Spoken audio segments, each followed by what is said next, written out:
ಆತ್ಮೀಯ ಸ್ಪರ್ಧಾರ್ಥಿ ಮಿತ್ರರೇ, ಎಲ್ಲರಿಗೂ ಸ್ಟಡಿ ಪಾರ್ಟ್ನರ್ ಯೂಟ್ಯೂಬ್ ಚಾನಲ್ಗೆ ಸ್ವಾಗತ. ಸ್ನೇಹಿತರೆ, ಕಳೆದ 15 ದಿನಗಳಿಂದ ಯಾವುದೇ ವಿಡಿಯೋ ಮಾಡಿಲ್ಲ. ಯಾಕಂದರೆ ಸ್ವಲ್ಪ ಟೆಕ್ನಿಕಲ್ ಪ್ರಾಬ್ಲಮ್ ಆಗಿತ್ತು. ಅಂದ್ರೆ ನೇಮಕ ಹೇಳಬೇಕಂದ್ರೆ ಒಂದು ಸ್ವಲ್ಪ ಲ್ಯಾಪ್ಟಾಪ್ ಬಾದಾಗಿತ್ತು. ಆದ ಕಾರಣ ಯಾವುದೇ ವಿಡಿಯೋ ಮಾಡಿಲ್ಲ. ಸೊ ಕ್ಷಮೆ ಇರಲಿ. ಸ್ನೇಹಿತರೆ, 15 ದಿನಗಳ ಹಿಂದೆ ನಾವು ಯಾವ ರೀತಿಯಾಗಿ KA ನಡೆಸಿದ ಪ್ರತಿಯೊಂದು ಎಕ್ಸಾಮ್ನ 360 ಡಿಗ್ರಿ ವಿವರಣೆಯನ್ನು ಮಾಡ್ತಿದ್ವಿ, ಅದೇ ರೀತಿಯಾಗಿ ಇಂದಿನಿಂದ KA ನಡೆಸಿದ ಇನ್ನೂ ಹಲವು ಎಕ್ಸಾಮ್ಗಳ ಒಂದು ಸಂಪೂರ್ಣ ಅನಾಲಿಸಿಸನ್ನು ಮಾಡುವ ಪ್ರಯತ್ನವನ್ನು ಮಾಡೋಣ. ಸ್ನೇಹಿತರೆ, 5 ಜುಲೈ 2026ರಂದು KA ನಡೆಸಿದ ಈ BWSSB ಪರೀಕ್ಷೆಯ ಅಂದರೆ ಬೆಂಗಳೂರು ವಾಟರ್ ಸಪ್ಲೈ ಈ ಬೋರ್ಡ್ನ ಒಂದು ಎಕ್ಸಾಮ್ನ ಅನಾಲಿಸಿಸ್ ಮಾಡ್ತಿದ್ವಿ.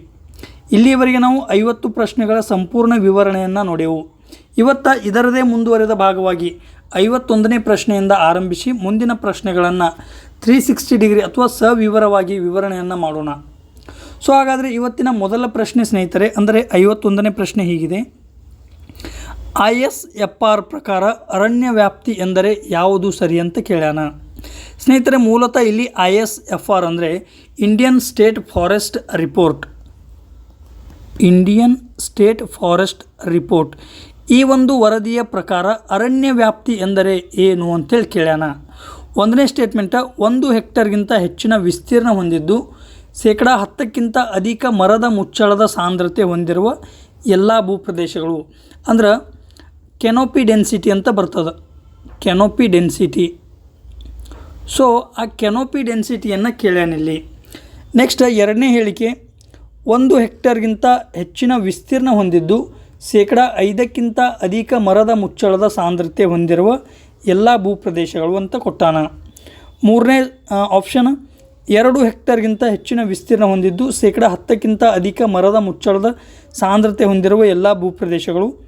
2 ಹೆಕ್ಟರ್ಗಿಂತ ಹೆಚ್ಚಿನ ವಿಸ್ತೀರ್ಣ ಹೊಂದಿದ್ದು ಶೇಕಡ 5ಕ್ಕಿಂತ ಅಧಿಕ ಮರದ ಮುಚ್ಚಳದ ಸಾಂದ್ರತೆ ಹೊಂದಿರುವ ಎಲ್ಲ ಭೂಪ್ರದೇಶಗಳು ಅಂತೇಳಿ 4 ಆಪ್ಷನ್ ಕೊಟ್ಟಾನ.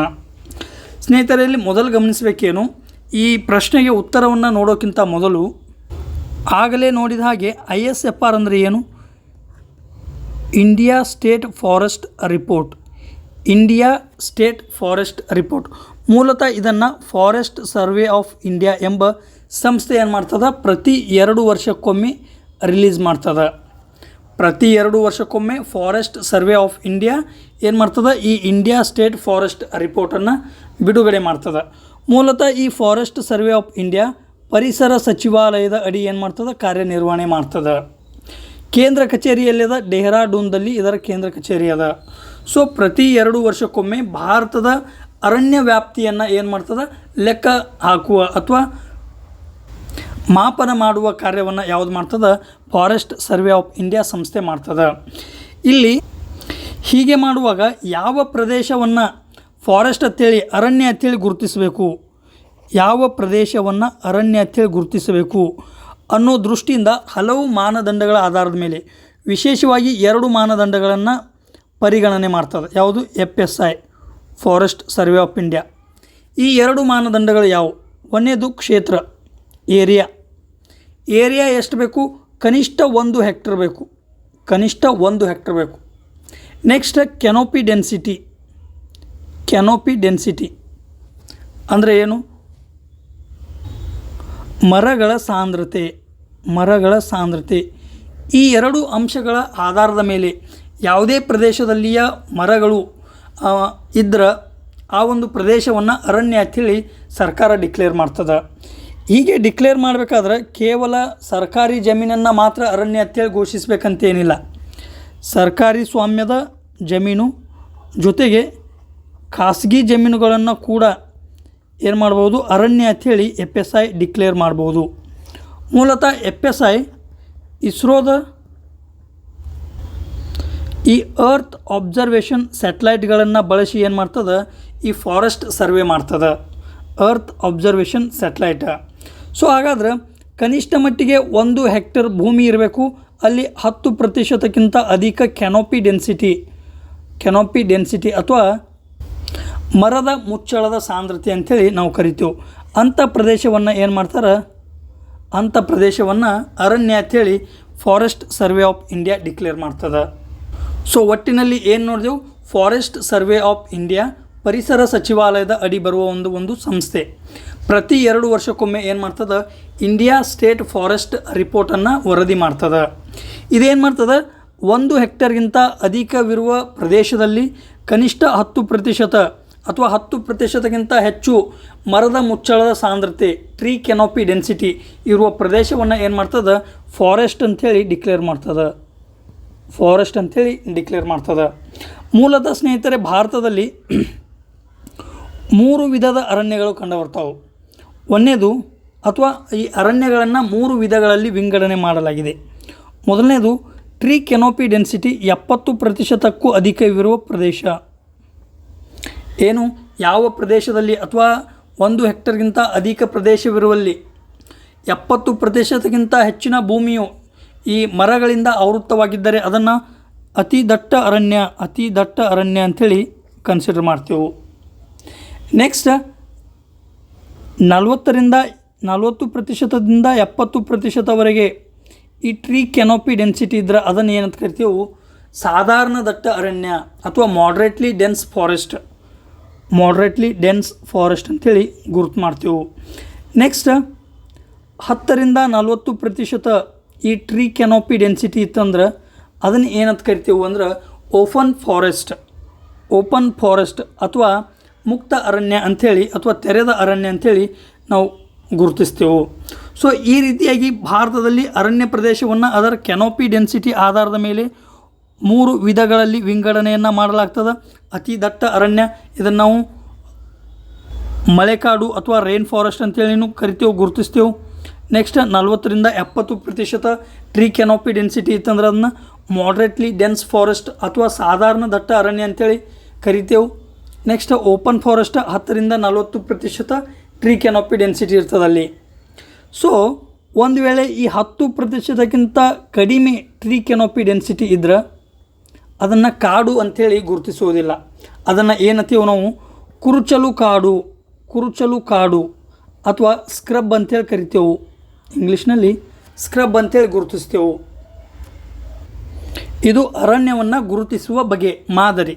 ಯಾವುದು, FSI ಪ್ರತಿ 2 ವರ್ಷಗಳಿಗೊಮ್ಮೆ ಈ ಮಾನದಂಡಗಳ ಆಧಾರದ ಮೇಲೆ ಮಾಡ್ತದೆ. ಸೊ ಹಾಗಾದರೆ ಪ್ರತಿ 2 ವರ್ಷಕ್ಕೊಮ್ಮೆ ಅಂದೆವು. ರೀಸೆಂಟಾಗಿ 2023 ವರದಿ ಬಿಡುಗಡೆಯಾಗಿದೆ. ಈ ವರದಿಯನ್ನು 2024 ಡಿಸೆಂಬರ್ನಲ್ಲಿ ಬಂತು. ಇದರ ಪ್ರಕಾರ ಭಾರತದಲ್ಲಿ 25.17% ಏನಲ್ಲ, ಅರಣ್ಯ ಮತ್ತು ಮರಗಳ ಹೊದಿಕೆ ಎರಡೂ ಸೇರಿ ಎಷ್ಟದ, 25.17% ಅದ. ಒಟ್ಟಿನಲ್ಲಿ ಕೇವಲ ಅರಣ್ಯ ಎಷ್ಟು ಪ್ರತಿಶತ ಅದ, ಒಟ್ಟು ಭೂಭಾಗದ ಎಷ್ಟು ಪ್ರತಿಶತದಷ್ಟು ಅರಣ್ಯದಿಂದ ವ್ಯಾಪಿಸಿದೆ ಅಂದ್ರೆ 21.72% ಏನದ ಅರಣ್ಯದಿಂದ ವ್ಯಾಪಿಸಿದೆ. ಉಳಿದಿದ್ದು 3.41% ಏನದ ಅಂದ್ರೆ ಅದು ಮರಗಳ ಹೊದಿಕೆ. ಸೊ ಒಟ್ಟಿನಲ್ಲಿ ನಾವು ಏನು ಮಾಡ್ತೇವೆ, ಈ ಅರಣ್ಯ ಪ್ರದೇಶ ಮತ್ತು ಮರಗಳ ಹೊದಿಕೆಯನ್ನು ಎರಡೂ ಸೇರಿಸಿ 25.17% ಅಂತೇಳಿ ಗುರುತಿಸ್ತೇವೆ. ಇದು 23 ಡೇಟಾ. 25ರದು ಇನ್ನೂ ರಿಲೀಸ್ ಆಗಿಲ್ಲ. 26ರ ಈ ಡಿಸೆಂಬರ್ ವೇಳೆಗೆ ಏನಾಗ್ಬೋದು, ರಿಲೀಸ್ ಆಗ್ಬೋದು. ಸೊ ಇದು 23ರ ಡೇಟಾ ಪ್ರಕಾರ ಭಾರತದಲ್ಲಿ 25.17% ಅರಣ್ಯ ಮತ್ತು ಮರಗಳ ಹೊದಿಕೆಯಿಂದ ಆವೃತವಾಗಿದೆ. ಓಕೆ, ನೆಕ್ಸ್ಟ್ 2021ಕ್ಕೆ ಹೋಲಿಸಲಾಗಿ ಅರಣ್ಯದಲ್ಲಿ ಹೆಚ್ಚಳವಾಗಿರುವುದು ಕಂಡುಬರುತ್ತದೆ. ಒಂದು ಸ್ಟೇಟ್ಮೆಂಟ್ ಇದೇ ರೀತಿಯಾಗಿ ಬರ್ಬೋದು. 2021ಕ್ಕೆ ಹೋಲಿಸಲಾಗಿ ಭಾರತದಲ್ಲಿ 2023ರ ಈ ವರದಿಯ ಪ್ರಕಾರ ಅರಣ್ಯದ ಪ್ರಮಾಣದಲ್ಲಿ ಹೆಚ್ಚಳವಾಗಿರುವುದು ಕಂಡುಬರುತ್ತದೆ. ಓಕೆ, ಎಷ್ಟು ಇನ್ಕ್ರೀಸ್ ಆಗ್ಯದ, ಅದು 1445 ಕಿಲೋಮೀಟರ್ ಸ್ಕ್ವೇರ್ ಅಥವಾ 1445 ಚದುರ ಕಿಲೋಮೀಟರ್ಗಳಷ್ಟು ಅರಣ್ಯದಲ್ಲಿ ವೃದ್ಧಿಯಾಗಿದೆ. ಇಲ್ಲಿ ಗಮನಿಸಬೇಕು ನೀವು, ಸದಾಹರಿತ ಅರಣ್ಯ ಅಥವಾ ಮಳೆಕಾಡು ಅಥವಾ ಅತಿ ದಟ್ಟವಾದ ಅರಣ್ಯ ಅಂತೇಳಿ ಈಗೇನು ನೋಡಿದೆವು, ಆ ಕಾಡಿನ ಪ್ರಮಾಣ ಕಡಿಮೆ ಆಗುತ್ತಾ ಬಂದಿದೆ. ಸದಾಹರಿತ ಅರಣ್ಯ ಅನ್ಬೋದು, ಮಳೆಕಾಡು ಅಥವಾ ಅತಿ ದಟ್ಟವಾದ ಅರಣ್ಯದ ಪ್ರಮಾಣದಲ್ಲಿ ಕಡಿಮೆಯಾಗಿದೆ. ಆದರೆ ಸರ್ಕಾರ ಅಥವಾ ಖಾಸಗಿ ವ್ಯಕ್ತಿಗಳಿಂದ ಈ ವಿವಿಧ ಯೋಜನೆಗಳ ಮೂಲಕ ಅರಣ್ಯೀಕರಣ ಏನು ಮಾಡಲಾಗಿದೆ, ಅವುಗಳಿಂದ ಏನಾಗಿದೆ, ಅರಣ್ಯ ಹೆಚ್ಚಳವಾಗಿದೆ. ಆದ್ದರಿಂದ ಒಟ್ಟಿನಲ್ಲಿ ಅರಣ್ಯ ಪ್ರಮಾಣ ಏನಾಗಿದೆ, ಹೆಚ್ಚಾಗ್ಯದ. ಓಕೆ, ನೆಕ್ಸ್ಟ್ ಈ ವಿಭಾಗದಲ್ಲಿ ಇನ್ನೂ ಯಾವ ರೀತಿ ಪ್ರಶ್ನೆಗಳನ್ನು ಕೇಳ್ಬೋದಂದ್ರೆ, ಭಾರತದಲ್ಲಿ 1988ರಲ್ಲಿ ಅಂದಿನ ಸರ್ಕಾರ ಏನು ಮಾಡ್ತದೆ, ರಾಷ್ಟ್ರೀಯ ಅರಣ್ಯ ನೀತಿಯನ್ನು ತರ್ತದೆ. ರಾಷ್ಟ್ರೀಯ ಅರಣ್ಯ ನೀತಿ. ಈ ರಾಷ್ಟ್ರೀಯ ಅರಣ್ಯ ನೀತಿಯ ಪ್ರಕಾರ ಭಾರತದ ಒಟ್ಟು ಭೂಭಾಗದ ಏನು ಭಾರತದಲ್ಲಿ ಒಟ್ಟು ಭೂಭಾಗ ಅಲ್ಲ, ಆ ಒಟ್ಟು ಭೂಭಾಗದ 33% ಭೂಮಿಯು ಅರಣ್ಯದಿಂದ ವ್ಯಾಪಿಸಿರಬೇಕು ಅನ್ನುವ ಉದ್ದೇಶದಿಂದ ಏನು ಮಾಡ್ತದೆ, ಕಾಡುಗಳನ್ನು ರಕ್ಷಣೆ ಮಾಡುವುದು, ಅರಣ್ಯೀಕರಣ ಮಾಡುವುದು ಮುಂತಾದ ಯೋಜನೆಗಳನ್ನು ಜಾರಿಗೆ ತರ್ತದೆ. ಆದರೆ ಇಂದಿಗೂ ಸಹ 1988ರಿಂದ 2026 ಒಳಗದೇವು ನಾವು. ಆದರೆ ಇಂದಿಗೂ ಸಹಿತ ವಿವಿಧ ಯೋಜನೆಗಳನ್ನು ಜಾರಿಗೆ ತಂದರೂ ಸಹಿತ ನಾವು ಕೇವಲ 25% ಏನು ಅರಣ್ಯವನ್ನು ಹೊಂದಿರುವ ಒಂದು ಈ ಸಾಧನೆಯನ್ನು ಸಾಧಿಸೆವು. ಕೇವಲ 25% ಅರಣ್ಯ ಅದ, ಇದು ಇನ್ನೂ ಕೊರತೆ ಅದ.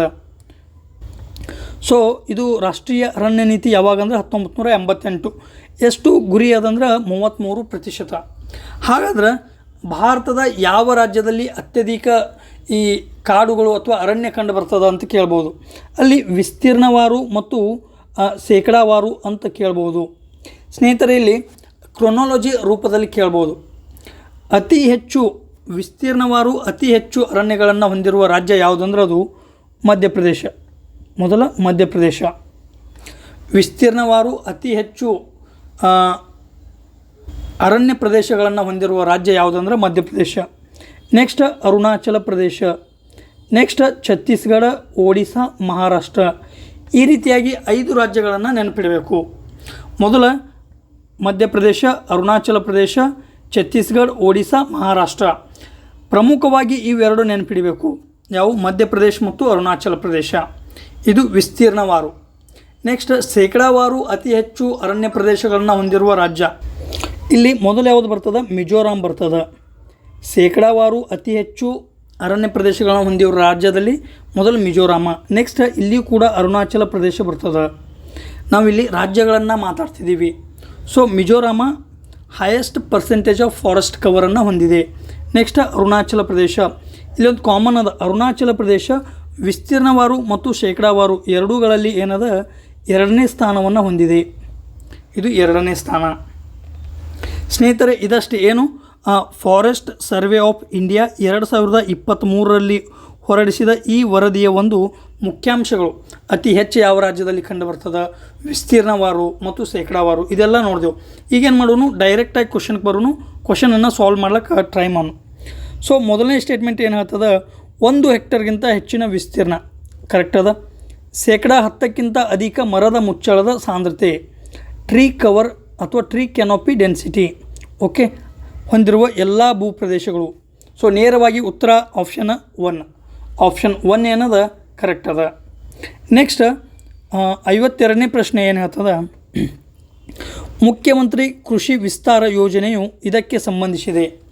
ಸ್ನೇಹಿತರೆ, ಇಲ್ಲಿ ಗಮನಿಸಬೇಕು ನೀವು, ಇತ್ತೀಚಿನ ಎಲ್ಲ KA ಪರೀಕ್ಷೆಗಳಲ್ಲಿ ಕರ್ನಾಟಕ ಬಜೆಟ್ ಏನದ ಪ್ರಮುಖವಾಗಿ ಸಾಬೀತಾಗ್ಯದ. ಈ ಒಂದು ಕರ್ನಾಟಕ ಬಜೆಟ್ದಿಂದ ಹಲವು ಕ್ವಶನ್ಗಳು ರೇಸ್ ಆಗ್ಯಾವ. ಪ್ರಮುಖವಾಗಿ ಸ್ಕೀಮ್ಸ್ಗಳು, ಕರ್ನಾಟಕ ಬಜೆಟ್ ಡೆಪಿಸಿಟ್ ಎಷ್ಟದ, ರಾಜಸ್ವ ವೆಚ್ಚ ಎಷ್ಟದ, ರಾಜಸ್ವ ಆದಾಯ, ಈ ರೀತಿಯಾಗಿ ಕ್ವಶನ್ಗಳು ಬಂದಾವು.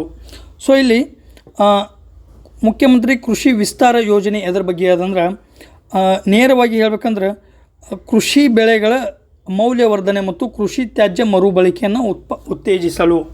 ಸೊ 52ನೇ ಪ್ರಶ್ನೆಗೆ ಆಪ್ಷನ್ 3 ಏನದ ಕರೆಕ್ಟ್ ಆನ್ಸರ್ ಅದ. ಇಲ್ಲಿ ಗಮನಿಸಬೇಕು ನೀವು, 1ನೇ ಆಪ್ಷನ್ ಏನದ?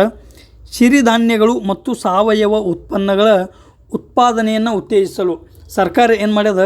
ಮಿಲೆಟ್ ಹಬ್ ಅನ್ನೋ ಯೋಜನೆಯನ್ನು ತಂದದ. Millet hub. ಸೊ 1ನೇದು ಆಪ್ಷನ್ಗೆ ಮಿಲೆಟ್ ಹಬ್ ಅದ.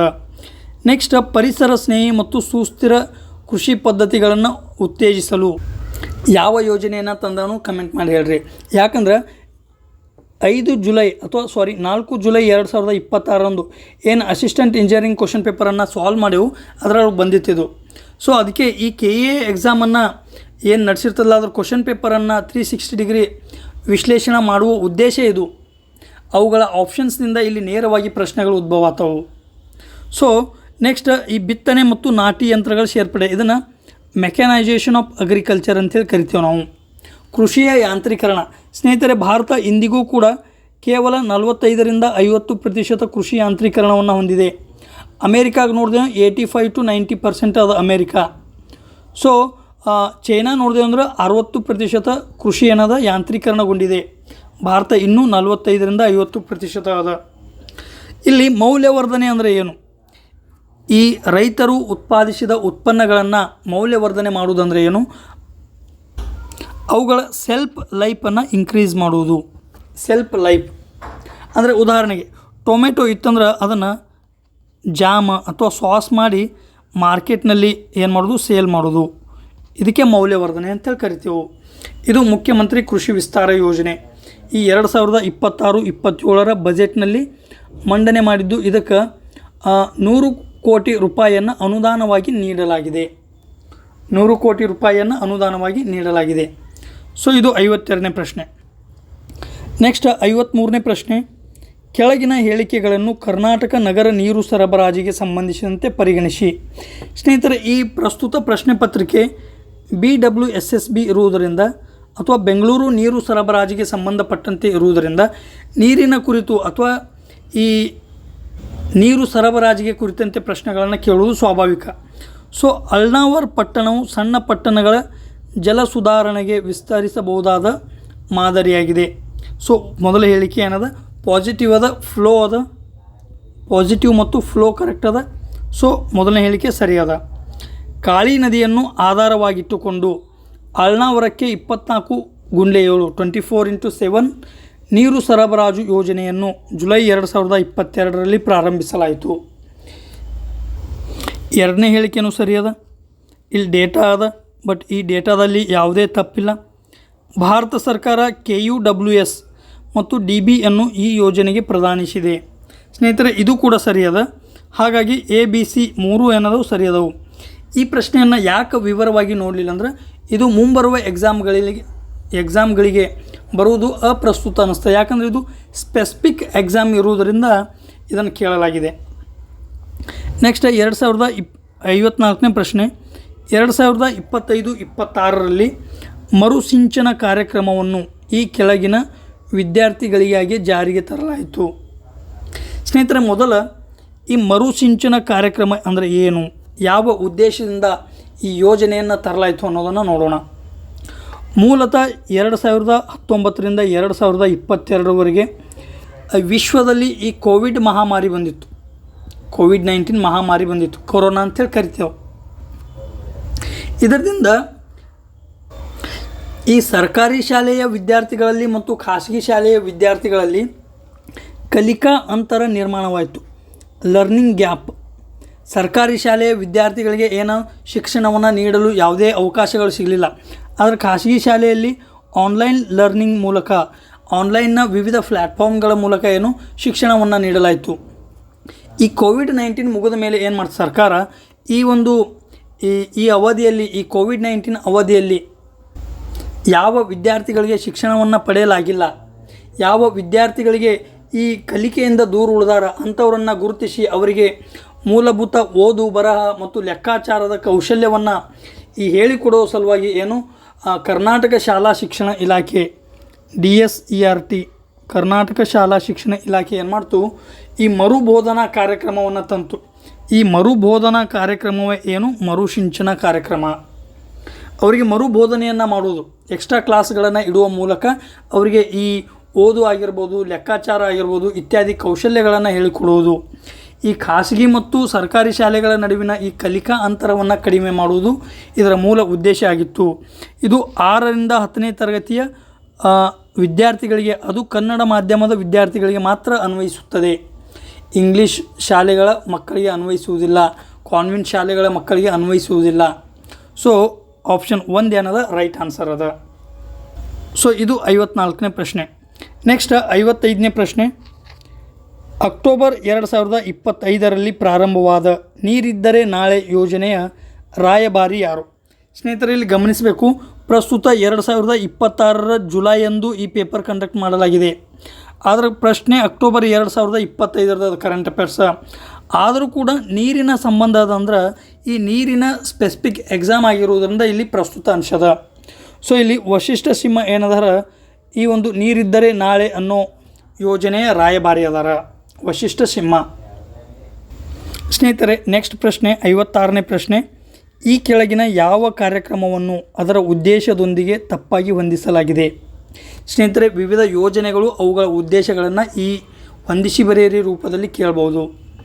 ಇಲ್ಲಿ ಮೊದಲನೇ ಆಪ್ಷನ್ ಅದ ಗಣಿತ ಗಣಕ ಎಲ್ಲ ಸರ್ಕಾರಿ ಶಾಲೆಗಳ 3ರಿಂದ 5ನೇ ತರಗತಿಯ ವಿದ್ಯಾರ್ಥಿಗಳಿಗೆ ದೂರವಾಣಿ ಮೂಲಕ ಪಾಠ ಮಾಡುವುದು. ಓಕೆ. ನೆಕ್ಸ್ಟ್ 2ನೇ ಆಪ್ಷನ್ ಏನದ ಸಂಭ್ರಮ ಶನಿವಾರ, ಪ್ರತಿ ತಿಂಗಳ 3ನೇ ಶನಿವಾರ ಬ್ಯಾಗ್ ರಹಿತ ದಿನ. ಓಕೆ. ನೆಕ್ಸ್ಟ್ ನಿಷ್ಠಾ 2.0 ಪದವಿ ಪೂರ್ವ ಕಾಲೇಜು ವಿದ್ಯಾರ್ಥಿಗಳ ಕಲಿಕಾ ಪೋರ್ಟಲ್. ನೆಕ್ಸ್ಟ್ ಪ್ರಾಜೆಕ್ಟ್ ವೀರಗಾಥ 5.0 ವಿದ್ಯಾರ್ಥಿಗಳಿಗೆ ಶೌರ್ಯ ಪ್ರಶಸ್ತಿ ಪುರಸ್ಕೃತರ ಬಗ್ಗೆ ಜಾಗೃತಿ ಮೂಡಿಸುವುದು. ಸ್ನೇಹಿತರೆ, ಇಲ್ಲಿ ನೋಡ್ರಿ, ಒಂದು ಸ್ವಲ್ಪ ಕಾಮನ್ ಸೆನ್ಸ್ ಹಚ್ಚ್ರಿ. ವೀರಗಾಥ ಅದ ವೀರರ ಕಥೆಗಳನ್ನು ಹೇಳುವುದು, ವಿದ್ಯಾರ್ಥಿಗಳಿಗೆ ಶೌರ್ಯ ಪ್ರಶಸ್ತಿ ಪುರಸ್ಕೃತರ ಬಗ್ಗೆ ಜಾಗೃತಿಯನ್ನು ಮೂಡಿಸುವುದು. ಇದಕ್ಕೆ ಏನದ ಲಿಂಕ್ ಆಗ್ತದ, ಒಂದಕ್ಕೊಂದು ಸಂಬಂಧ ಅದ. ಸೊ ಇದನ್ನು ಕರೆಕ್ಟಾಗಿ ಹಿಡಿಬೋದು. ಆದರೆ ಇಲ್ಲಿ ನಿಷ್ಠಾ 2.0 ಅನ್ನೋದು ಏನದ ನಮ್ಗೆ ಗೊತ್ತದ. ನಿಷ್ಠಾ ಅನ್ನೋದು ಮೂಲಭೂತವಾಗಿ ಮಾಧ್ಯಮಿಕ ಶಾಲಾ ಶಿಕ್ಷಕರ ಜೊತೆಗೆ ಈ ಮುಖ್ಯೋಪಾಧ್ಯಾಯರು ಏನಿರ್ತಾರಲ್ಲ, ಶಾಲಾ ಶಿಕ್ಷಕರ ಜೊತೆಗೆ ಮುಖ್ಯೋಪಾಧ್ಯಾಯರ ತರಬೇತಿ ಮತ್ತು ಅವರ ಸಾಮರ್ಥ್ಯ ವೃದ್ಧಿಸುವ ಉದ್ದೇಶದಿಂದ ಏನು ರಾಷ್ಟ್ರೀಯ ಕಾರ್ಯಕ್ರಮ ಇದು. ಟೀಚರ್ಸ್ ಹೋಲಿಸ್ಟಿಕ್ ಡೆವಲಪ್ಮೆಂಟ್, ಇದು ವಿದ್ಯಾರ್ಥಿಗಳ ಸಲುವಾಗೆಲ್ಲ ಶಿಕ್ಷಕರು ಮತ್ತು ಮುಖ್ಯೋಪಾಧ್ಯಾಯರ ಏನು ಸಾಮರ್ಥ್ಯ ವೃದ್ಧಿಯನ್ನು ಮಾಡುವುದು. ಆದ್ದರಿಂದ 3ನೇ ಸ್ಟೇಟ್ಮೆಂಟ್ ತಪ್ಪದ. ನೆಕ್ಸ್ಟ್ ಗಣಿತ ಗಣಕ ಸರ್ಕಾರಿ ಶಾಲೆಗಳ 3ರಿಂದ 5ನೇ ತರಗತಿಯ ವಿದ್ಯಾರ್ಥಿಗಳಿಗೆ ದೂರವಾಣಿ ಮೂಲಕ ಪಾಠ ಮಾಡುವುದು, ಇದು ರೈಟ್ ಅದ. ಸಂಭ್ರಮ ಶನಿವಾರ, ಪ್ರತಿ ತಿಂಗಳ 3ನೇ ಶನಿವಾರ ಬ್ಯಾಗ್ ರಹಿತ ದಿನ, ಇದು ಕೂಡ ಏನೋ ಒಂದಕ್ಕೊಂದು ಲಿಂಕ್ ಆಗ್ತದ. ಸೊ ಇದು ರೈಟ್ ಅದ. ಸೊ ತಪ್ಪತ್ತು ಯಾವ್ದು ಕೇಳೋಣ, ಯಾವುದು ತಪ್ಪಾಗಿ ಹೊಂದಿಸಲಾಗಿದೆ? 3ನೇದು ನಿಷ್ಠಾ 2.0 ಮೂಲತಃ ಮಾಧ್ಯಮಿಕ ಶಿಕ್ಷಕರ ಮತ್ತು ಮುಖ್ಯೋಪಾಧ್ಯಾಯರ ತರಬೇತಿಗೆ ಸಂಬಂಧಿಸಿದೆ. ಸೊ 56ನೇದಕ್ಕೇನು option 3 is the right answer. Next 57, ಈ ಕೆಳಕಂಡ ಹೇಳಿಕೆಗಳನ್ನು ಪರಿಗಣಿಸಿ. ಜೇನು ಕ್ರಾಂತಿಯು ಜೇನುತುಪ್ಪ ಉತ್ಪಾದನೆ ಹೆಚ್ಚಿಸುವ ಮತ್ತು ವೈಜ್ಞಾನಿಕ ಜೇನು ಸಂಗ್ರಹಣೆಯ ಸರ್ಕಾರದ ಸಮಗ್ರ ಕಾರ್ಯಕ್ರಮಕ್ಕೆ ಸಂಬಂಧಿಸಿದೆ. ಸ್ನೇಹಿತರೆ, ನಾವು ಹಲವು ಕ್ರಾಂತಿಗಳನ್ನು ನೋಡೆವು. ಹಸಿರು ಕ್ರಾಂತಿ ಆಗಿರ್ಬೋದು, ಶ್ವೇತ ಕ್ರಾಂತಿ ಆಗಿರ್ಬೋದು, ನೀಲಿ ಕ್ರಾಂತಿ ಆಗಿರ್ಬೋದು, ಸಿಲ್ವರ್ ಕ್ರಾಂತಿ ಆಗಿರ್ಬೋದು, ಯೆಲ್ಲೋ ಕ್ರಾಂತಿ ಆಗಿರ್ಬೋದು, ಈ ರೀತಿ ನೋಡೆವು. ಇಲ್ಲೇನು ಜೇನು ಕ್ರಾಂತಿ ಅಂದಾನ. ಜೇನು ಕ್ರಾಂತಿ ಅಂದ ಮುಂದೆ ಏನು ಕೊಟ್ಟಾನ? ಜೇನುತುಪ್ಪ ಉತ್ಪಾದನೆ ಅಂದಾನ. ಸೊ ಅದಕ್ಕೆ 1ನೇ ಸ್ಟೇಟ್ಮೆಂಟ್ ಏನದ ಸರಿ ಅದ. ರಾಷ್ಟ್ರೀಯ ಜೇನು ಸಾಕಾಣಿಕೆ ಮತ್ತು ಜೇನುತುಪ್ಪ ಅಭಿಯಾನವನ್ನು ಆತ್ಮನಿರ್ಭರ ಭಾರತ ಯೋಜನೆಯ ಭಾಗವೆಂದು ಘೋಷಿಸಲಾಗಿದೆ. ಎಸ್ ಸ್ನೇಹಿತರೆ, ಇಲ್ಲಿ ನೋಡಬೇಕು ನೀವು, ರಾಷ್ಟ್ರೀಯ ಜೇನು ಸಾಕಾಣಿಕೆ ಮತ್ತು ಜೇನುತುಪ್ಪ ಅಭಿಯಾನದಡಿ ಏನು ಮಾಡಲಾಗ್ತದೆ? ಪ್ರಾದೇಶಿಕವಾಗಿ ಜೇನುತುಪ್ಪ ಉತ್ಪಾದನೆಯನ್ನು ಹೆಚ್ಚಿಸುವ ಉದ್ದೇಶದಿಂದ ರೈತರನ್ನು ಅಥವಾ ಜೇನು ಸಾಗಾಣಿಕೆಗಾರರನ್ನು ಉತ್ತೇಜನ ನೀಡುವುದು. ಈ ಮೂಲಕ ಏನು ನಾವು ಬೇರೆ ರಾಷ್ಟ್ರಗಳಿಂದ ಜೇನುತುಪ್ಪ ಏನು ಆಮದು ಮಾಡ್ಕೋತೇವಲ್ಲ ಅದನ್ನು ಕಡಿಮೆ ಮಾಡಿ ಆತ್ಮನಿರ್ಭರತೆಯನ್ನು ಸಾಧಿಸುವುದು. ಸೊ 2ನೇ ಹೇಳಿಕೆ ಅನ್ನೋದು ಸರಿಯದ. ನೆಕ್ಸ್ಟ್ ಖಾದಿ ಮತ್ತು ಗ್ರಾಮ ಕೈಗಾರಿಕೆಗಳ ನಿಗಮವು ರೈತರು ಮತ್ತು ಜೇನು ಸಂಗ್ರಹಕಾರರನ್ನು ಪ್ರೋತ್ಸಾಹಿಸಲು ನಾವೀನ್ಯತೆಯ ಸಂಚಾರಿ ಜೇನುತುಪ್ಪ ಸಂಸ್ಕರಣಾ ಈ ವ್ಯಾನನ್ನು ಆರಂಭ ಮಾಡಿದೆ. ಸೊ ಸ್ನೇಹಿತರೆ, ಇದು ಕೂಡ ಕರೆಕ್ಟ್ ಅದ. ಇಲ್ಲೊಂದು ಪ್ರಶ್ನೆ ಬರ್ತದೆ, ಈ ಖಾದಿ ವಿಲೇಜ್ ಇಂಡಸ್ಟ್ರೀಸ್ KVIC ಸಂಸ್ಥೆಯು ಯಾವ ಸಚಿವಾಲಯದ ಅಡಿ ಬರುತ್ತದೆ ಅಂತ ಕೇಳ್ತಾನ. ಯಾವ ಸಚಿವಾಲಯದ ಅಡಿ ಬರ್ತದೆ ಅನ್ನೋದು ನೀವು ಕಮೆಂಟ್ ಮಾಡಿ ತಿಳಿಸ್ರಿ ನೋನು. ಸೊ ಹಾಗಾಗಿ 57ನೇ ಪ್ರಶ್ನೆಗೆ 3 ಹೇಳಿಕೆಗಳು ಸರಿ ಅದಾವು. ಸೊ ಆಪ್ಷನ್ 4 ಅನ್ನೋದು ಕರೆಕ್ಟ್ ಆನ್ಸರ್ ಆಗ್ತದೆ. ಆದ್ರೆ ಈಗ ಡಿಸ್ಕಸ್ ಮಾಡಿದ ಹಾಗೆ ಯಾವ ಕ್ರಾಂತಿಗಳು ಯಾವ ಬೆಳೆಗಳಿಗೆ ಸಂಬಂಧಿಸಿದವು, ಯಾವ ವಸ್ತುಗಳಿಗೆ ಸಂಬಂಧದವು ಅನ್ನೋದನ್ನು ನೋಡೋದಾದ್ರೆ, ಮೊದಲ ಹಸಿರು ಕ್ರಾಂತಿ ಮೂಲತಃ ಆಹಾರ ಧಾನ್ಯ ಕೃಷಿಗೆ ಸಂಬಂಧದ. ಭಾರತ 1947ರಲ್ಲಿ ಸ್ವತಂತ್ರಗೊಂಡಾಗ ಭಾರತ ಆಹಾರದ ಧಾನ್ಯಗಳಿಗಾಗಿ ಬಾಹ್ಯ ರಾಷ್ಟ್ರ ವಿಶೇಷವಾಗಿ ಅಮೇರಿಕಾವನ್ನು ಅವಲಂಬಿಸಿತ್ತು. PL480 ಅಡಿ ನಾವು ಏನು ಮಾಡ್ತಿದ್ದೆವು, ಅಮೇರಿಕಾದಿಂದ ಗೋಧಿಯನ್ನು ರಫ್ತು ಮಾಡ್ಕೋತಿದ್ದೆವು. ಅದು ಕಳಪೆ ಗುಣಮಟ್ಟದ ಗೋಧಿಯನ್ನು ಆಮದು ಮಾಡ್ಕೋತಿದ್ದೆವು. PL480 ಯೋಜನೆಯಡಿ 1965 ಸುಮಾರಿನಲ್ಲಿ ನಾವು ಪಾಕಿಸ್ತಾನದೊಂದಿಗೆ ಯುದ್ಧವನ್ನು ಮಾಡಿದಾಗ ಈ ಅಮೇರಿಕಾ ಏನು ಹೇಳ್ತಂದ್ರೆ PL480 ಯೋಜನೆಯಡಿ ನಿಮಗೇನು ನಾವು ಗೋಧಿಯನ್ನು ಕಳಿಸ್ತೇವೆ ಅದರನ್ನು ಏನು ಮಾಡ್ತೇವೆ, ನಿಲ್ಲಿಸ್ತೇವೆ ಅಂತ ಹೇಳ್ತು. ಅದರ ನಂತರ ಭಾರತದಲ್ಲಿ ಲಾಲ್ ಬಹದ್ದೂರ್ ಶಾಸ್ತ್ರಿಯವರು ಈ ಹಸಿರು ಕ್ರಾಂತಿಗೆ ಏನು ಮಾಡ್ತಾರೆ, ಅಡಿಪಾಯವನ್ನು ಹಾಕ್ತಾರೆ. ನಂತರ ಬಂದ ಇಂದಿರಾ ಗಾಂಧಿಯವರು ಇದಕ್ಕೆ ನೀರನ್ನು ಹಾಕಿ ಪೋಷಣೆಯನ್ನು ಮಾಡ್ತಾರೆ, ಈ ಹಸಿರು ಕ್ರಾಂತಿಯನ್ನು ಪೋಷಣೆ ಮಾಡ್ತಾರೆ. MS ಸ್ವಾಮಿನಾಥನ್ ಅವರನ್ನು ನಾವು ಹಸಿರು ಕ್ರಾಂತಿಯ ಪಿತಾಮಹ ಅಂತೇಳಿ ಗುರುತಿಸ್ತೇವೆ. ಇದು ಹಸಿರು ಕ್ರಾಂತಿ ಯಾಕೆ ಪ್ರಸ್ತುತ ಅದಂದರೆ ಇತ್ತೀಚೆಗೆ MS ಸ್ವಾಮಿನಾಥನ್ ಅವರು ನಿಧನವನ್ನು ಹೊಂದಿದ ಕಾರಣಕ್ಕಾಗಿ ಇದು ಏನೋ ಪ್ರಸ್ತುತ ಅನ್ನಿಸ್ತದೆ. ಮೂಲತಃ ನಾವು ಈ ಹಸಿರು ಕ್ರಾಂತಿಯ ಮೂಲಕ high yield varieties of seeds, ಅತ್ಯಂತ ಸುಧಾರಿತ ಗುಣಮಟ್ಟದ ತಳಿಗಳನ್ನು ಅಭಿವೃದ್ಧಿಪಡಿಸಿದೆವು. ಮೊನ್ನಿಸರ ಪ್ರಶ್ನೆ ಆಗ್ಯದ, ಇದರಲ್ಲಿ ಈ ಕೆಳಗಿನವುಗಳಲ್ಲಿ ಯಾವುವು ಗೋಧಿಯ ತಳಿಗಳಾಗಿವೆ, ಭತ್ತದ ತಳಿಗಳಾಗಿವೆ ಅಂತ ಕೇಳ್ತಾನೆ. ಸೊ ಗೋಧಿಯ 3ರಿಂದ 4 ತಳಿಗಳು, ಭತ್ತದ 3ರಿಂದ 4 ತಳಿಗಳನ್ನು ನೆನಪಿನಲ್ಲಿಡಬೇಕು. ಓಕೆ, ಇದರಲ್ಲಿ ಜೆನೆಟಿಕಲಿ ಮಾಡಿಫೈಡ್ ಸೀಡ್ಸ್ ಅಂತ ಬರ್ತಾವೆ, ಅವುಗಳನ್ನು ನೆನಪಿನಲ್ಲಿಡಬೇಕು. ಉದಾಹರಣೆಗಾಗಿ ಧಾರಾ ಮಸ್ಟರ್ಡ್ ಹೈಬ್ರಿಡ್ DMH11 ಅಂತ ನೋಡಿದ್ದೆವು. ಕಮೆಂಟ್ ಸೆಕ್ಟರ್ ಹಾಕಿದ್ರಿ, ಇದು ಯಾವ ಬೆಳೆಗೆ ಸಂಬಂಧಿಸಿದೆ ಅಂತ ಕೇಳಿದ್ದೆವು. ಸೊ ಈ ರೀತಿಯಾಗಿ ಅಗ್ರಿಕಲ್ಚರ್ ವಿಭಾಗದಲ್ಲಿ ಕೆಲವೊಂದು ಏನು ಥೀಮ್ಸ್ ಅದಾವ ಅವುಗಳನ್ನು ಪರ್ಫೆಕ್ಟ್ ಮಾಡಬೇಕು. ಸೊ ಇದಾಯಿತು, ಹಸಿರು ಕ್ರಾಂತಿಯ ಮೂಲಕ ಹೈ ಈಲ್ಡ್ ವೆರೈಟೀಸ್ ಆಫ್ ಸೀಡ್ಸನ್ನು ಅಭಿವೃದ್ಧಿ ಮಾಡಿದೆವು. ರಿಸರ್ಚ್ ಸೆಂಟರ್ಗಳನ್ನು ಅಭಿವೃದ್ಧಿ ಮಾಡಿದೆವು. ನೀರಾವರಿ ಯೋಜನೆಗಳನ್ನು ತಂದೆವು. ರಸಗೊಬ್ಬರಗಳನ್ನು ಅಭಿವೃದ್ಧಿಪಡಿಸಿದೆವು. ರಸಗೊಬ್ಬರ ಸ್ನೇಹಿತರೆ, ಆರಂಭದ ಹಂತದಲ್ಲಿ ಭಾರತ ರಸಗೊಬ್ಬರಕ್ಕಾಗಿ ರಷ್ಯಾ ಆಗಿರ್ಬೋದು, ಉಕ್ರೇನ್ ಆಗಿರ್ಬೋದು, ಈ ರೀತಿ ವಿದೇಶಗಳ ಮೇಲೆ ಅವಲಂಬನೆಯನ್ನು ಹೊಂದಿತ್ತು. ಈಗ ಭಾರತದಲ್ಲಿ 80% ಯೂರಿಯಾ ಭಾರತದಲ್ಲಿ ಉತ್ಪಾದನೆ ಮಾಡಲಾಗುತ್ತದೆ. ಆದರೆ ಈ ಪೊಟ್ಯಾಷಿಯಂ ಆಧಾರಿತ ರಸಗೊಬ್ಬರವನ್ನು ಸುಮಾರು 100% ನಾವು ಏನು ಮಾಡೇವು, ಆಮದುಗಳ ಮೇಲೆ ಅವಲಂಬನೆಯಾಗಿದ್ದೇವೆ. ಪೊಟ್ಯಾಷಿಯಂ ಆಧಾರಿತ ರಸಗೊಬ್ಬರಕ್ಕಾಗಿ ನಾವು ವಿದೇಶಗಳ ಮೇಲೆ ಅವಲಂಬನೆಯನ್ನು ಹೊಂದಿದ್ದೇವೆ. ಇದು ಆಯಿತು. ಯೂರಿಯಾ ಒಳಗೆ ಯಾವ ಅಂಶಗಳು ಇರ್ತಾವೆ ಅಂತ ಕೇಳ್ಬೋದು. NPK. ಈ ಯೂರಿಯಲ್ಲಿ ನೈಟ್ರೋಜನ್ದ ಪ್ರಮಾಣ ಎಷ್ಟಿರ್ತದೆ? 46% ನೈಟ್ರೋಜನ್ ಇರ್ತದೆ. ಇದೆಲ್ಲ ಈ ರಸಗೊಬ್ಬರ ಆಗಿರ್ಬೋದು. ಹಸಿರು ಕ್ರಾಂತಿಯ ಬಗ್ಗೆ ಮಾಹಿತಿ ಆಯಿತು. ನೆಕ್ಸ್ಟ್ ಶ್ವೇತಕ್ರಾಂತಿ, ವೈಟ್ ರೆವಲ್ಯೂಷನ್. ಶ್ವೇತಕ್ರಾಂತಿ ಮೂಲತಃ ಇದು ಹಾಲು ಮತ್ತು ಡೇರಿ ಉತ್ಪಾದನಕ್ಕೆ ಸಂಬಂಧಿಸಿದ ಒಂದು ವಿಷಯವಾಗಿದೆ. ವೈಟ್ ರೆವಲ್ಯೂಷನ್ ಏನು? Milk and dairy industries. ಮೂಲತಃ ಸ್ನೇಹಿತರೆ, ಭಾರತ ಇಂದು ಜಗತ್ತಿನ ಅತಿ ದೊಡ್ಡ ಹಾಲು ಉತ್ಪಾದಕ ರಾಷ್ಟ್ರವಾಗಿದೆ. ಜಗತ್ತಿನ ಅತಿ ದೊಡ್ಡ ಹಾಲು ಉತ್ಪಾದಕ ರಾಷ್ಟ್ರ, ಜಗತ್ತಿನ ಅತಿ ಹೆಚ್ಚು ತರಕಾರಿಗಳನ್ನು ಬೆಳೆಯುವ ರಾಷ್ಟ್ರ, ಜಗತ್ತಿನ ಅತಿ ಹೆಚ್ಚು ಮಾಂಸ ರಫ್ತು ಮಾಡುವ ದೇಶ. ಹೀಗಾಗಿಯೂ ಸಹ ಭಾರತದಲ್ಲಿ ಅನೇಮಿಯಾ ಎಷ್ಟದ?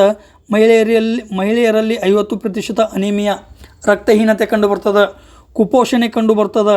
ಮಕ್ಕಳಲ್ಲಿ ಸ್ಟಂಟಿಂಗ್, ವೇಸ್ಟಿಂಗ್ ಅಂದರೆ ಏನು, ತೂಕ ಕಡಿಮೆ, ಕುಬ್ಜತೆ ಕಂಡುಬರ್ತದೆ. ಭಾರತ ಇಷ್ಟೆಲ್ಲ ಹಣ್ಣು ಹಂಪಲಗಳನ್ನು ಉತ್ಪಾದನೆ ಮಾಡ್ತದೆ, ತರಕಾರಿಗಳನ್ನು ಉತ್ಪಾದನೆ ಮಾಡ್ತದೆ, ಸಿರಿಧಾನ್ಯಗಳನ್ನು ಉತ್ಪಾದನೆ ಮಾಡ್ತದೆ, ಹಾಲು ಉತ್ಪಾದನೆ ಮಾಡ್ತದೆ. ಆದರೂ ಸಹಿತ ಭಾರತದಲ್ಲಿ ಏನದ, ಕುಪೋಷಣೆ ಕಂಡುಬರ್ತದೆ. ಆದ್ದರಿಂದ ಹಾಲಿನಲ್ಲಿ ಏನು ಗುಣಮಟ್ಟವನ್ನು ಹೆಚ್ಚಿಸುವ ಸಲುವಾಗಿ ಉತ್ತಮ ತಳಿಗಳನ್ನು ಅಭಿವೃದ್ಧಿಪಡಿಸುವ ಉದ್ದೇಶದಿಂದ ಭಾರತದಲ್ಲಿ ಏನು ಮಾಡ್ರು, ಈ ಕ್ಷೀರಕ್ರಾಂತಿ ಅಥವಾ ಶ್ವೇತಕ್ರಾಂತಿಯನ್ನು ತಂದರು. ಇದು ಮೂಲತಃ ಹಾಲು ಮತ್ತು ಡೈರಿ ಇಂಡಸ್ಟ್ರಿಗದ. ವರ್ಗೀಸ್ ಕುರಿಯನ್ ಅವರನ್ನು ಶ್ವೇತಕ್ರಾಂತಿಯ ಪಿತಾಮಹ ಅಂತೇಳಿ ಗುರುತಿಸ್ತೇವೆ. ನೆಕ್ಸ್ಟ್ ಹಳದಿ ಕ್ರಾಂತಿ. ಹಳದಿ ಕ್ರಾಂತಿ ಯಾವುದಕ್ಕೆ ಸಂಬಂಧಿಸಿದೆ? ಎಣ್ಣೆಕಾಳುಗಳು. ಸ್ನೇಹಿತರೆ, ಮೂಲತಃ ಇಲ್ಲಿ ಗಮನಿಸಬೇಕು, ಭಾರತ ಯಾವ ಅಂಶಗಳನ್ನು ವಿದೇಶಗಳಿಂದ ಆಮದು ಮಾಡ್ಕೋತದೆ, ಅತಿ ಹೆಚ್ಚು ಆಮದು ಮಾಡಿಕೊಳ್ಳುವ ಪದಾರ್ಥಗಳು ಯಾವುವು ಅಂತ ಕೇಳ್ಬೋದು. ಮೊದಲ ಕ್ರೂಡ್ ಆಯಿಲನ್ನು ಅತಿ ಹೆಚ್ಚು ಆಮದು ಮಾಡ್ಕೋತೇವೆ ನಾವು. ಮುಖ್ಯವಾಗಿ ಈ ಮಧ್ಯಪ್ರಾಚ್ಯ ರಾಷ್ಟ್ರಗಳಿಂದ, ಗಲ್ಫ್ ರಾಷ್ಟ್ರಗಳಿಂದ ಅತಿ ಹೆಚ್ಚು ನಾವು ಏನು ಮಾಡ್ತೇವೆ, ಕ್ರೂಡ್ ಆಯಿಲ್ಗಳನ್ನು ಆಮದು ಮಾಡ್ಕೋತೇವೆ. ನೆಕ್ಸ್ಟ್ ಗೋಲ್ಡ್ ಇಂಪೋರ್ಟ್ ಮಾಡ್ಕೋತೇವೆ. ನೆಕ್ಸ್ಟ್ ಈ ಎಣ್ಣೆ ಅಂದ್ರೆ ಖಾದ್ಯ ತೈಲವನ್ನು ಕೂಡ ಅತಿ ಹೆಚ್ಚು ಆಮದು ಮಾಡ್ಕೋತೇವೆ ನಾವು. ಸೊ ಇಲ್ಲಿ ಖಾದ್ಯ ತೈಲವನ್ನು ಮುಖ್ಯವಾಗಿ ಈ ಮಲೇಷಿಯಾ ಆಗಿರ್ಬೋದು, ಇಂಡೋನೇಷ್ಯಾ ರಾಷ್ಟ್ರಗಳಿಂದ ಆಮದು ಮಾಡ್ಕೋತೇವೆ. ಮುಖ್ಯವಾಗಿ ಪಾಮ್ ಆಯಿಲ್. ನೇರವಾಗಿ ಪ್ರಶ್ನೆಗಳನ್ನು ಎರಡು ರೀತಿಯಲ್ಲಿ ಕೇಳ್ಬೋದು ಇಲ್ಲಿ. ಪಾಮ್ ಆಯಿಲನ್ನು ಯಾವ ರಾಷ್ಟ್ರದಿಂದ ನಾವು ಅತಿ ಹೆಚ್ಚು ಆಮದು ಮಾಡ್ಕೋತೇವೆ ಅಂದ್ರೆ ಅದು ಮಲೇಷಿಯಾ. ಭಾರತವು ಜಗತ್ತಿನ ಅತಿ ದೊಡ್ಡ ಖಾದ್ಯ ತೈಲ ಆಮದು ರಾಷ್ಟ್ರವಾಗಿದೆ. ಭಾರತ ಜಗತ್ತಿನ ಅತಿ ದೊಡ್ಡ ಖಾದ್ಯ ತೈಲ ಆಮದು ರಾಷ್ಟ್ರ. 140 ಕೋಟಿಗೂ ಅಧಿಕ ಜನಸಂಖ್ಯೆ ಅದ. ಆದರೆ ಖಾದ್ಯ ತೈಲದ ಉತ್ಪಾದನೆ ಏನದ ಭಾಳ ಕಡಿಮೆ ಅದ. ಆದ್ದರಿಂದ ಜಗತ್ತಿನ ಅತಿ ದೊಡ್ಡ ಖಾದ್ಯ ತೈಲ ಆಮದು ರಾಷ್ಟ್ರ ಯಾವುದಂದ್ರೆ ಅದು ಭಾರತ. ಯಾವ ರಾಷ್ಟ್ರಗಳಿಂದ ಅತಿ ಹೆಚ್ಚು ಆಮದು ಮಾಡ್ಕೋತದ? ಮಲೇಷಿಯಾದಿಂದ.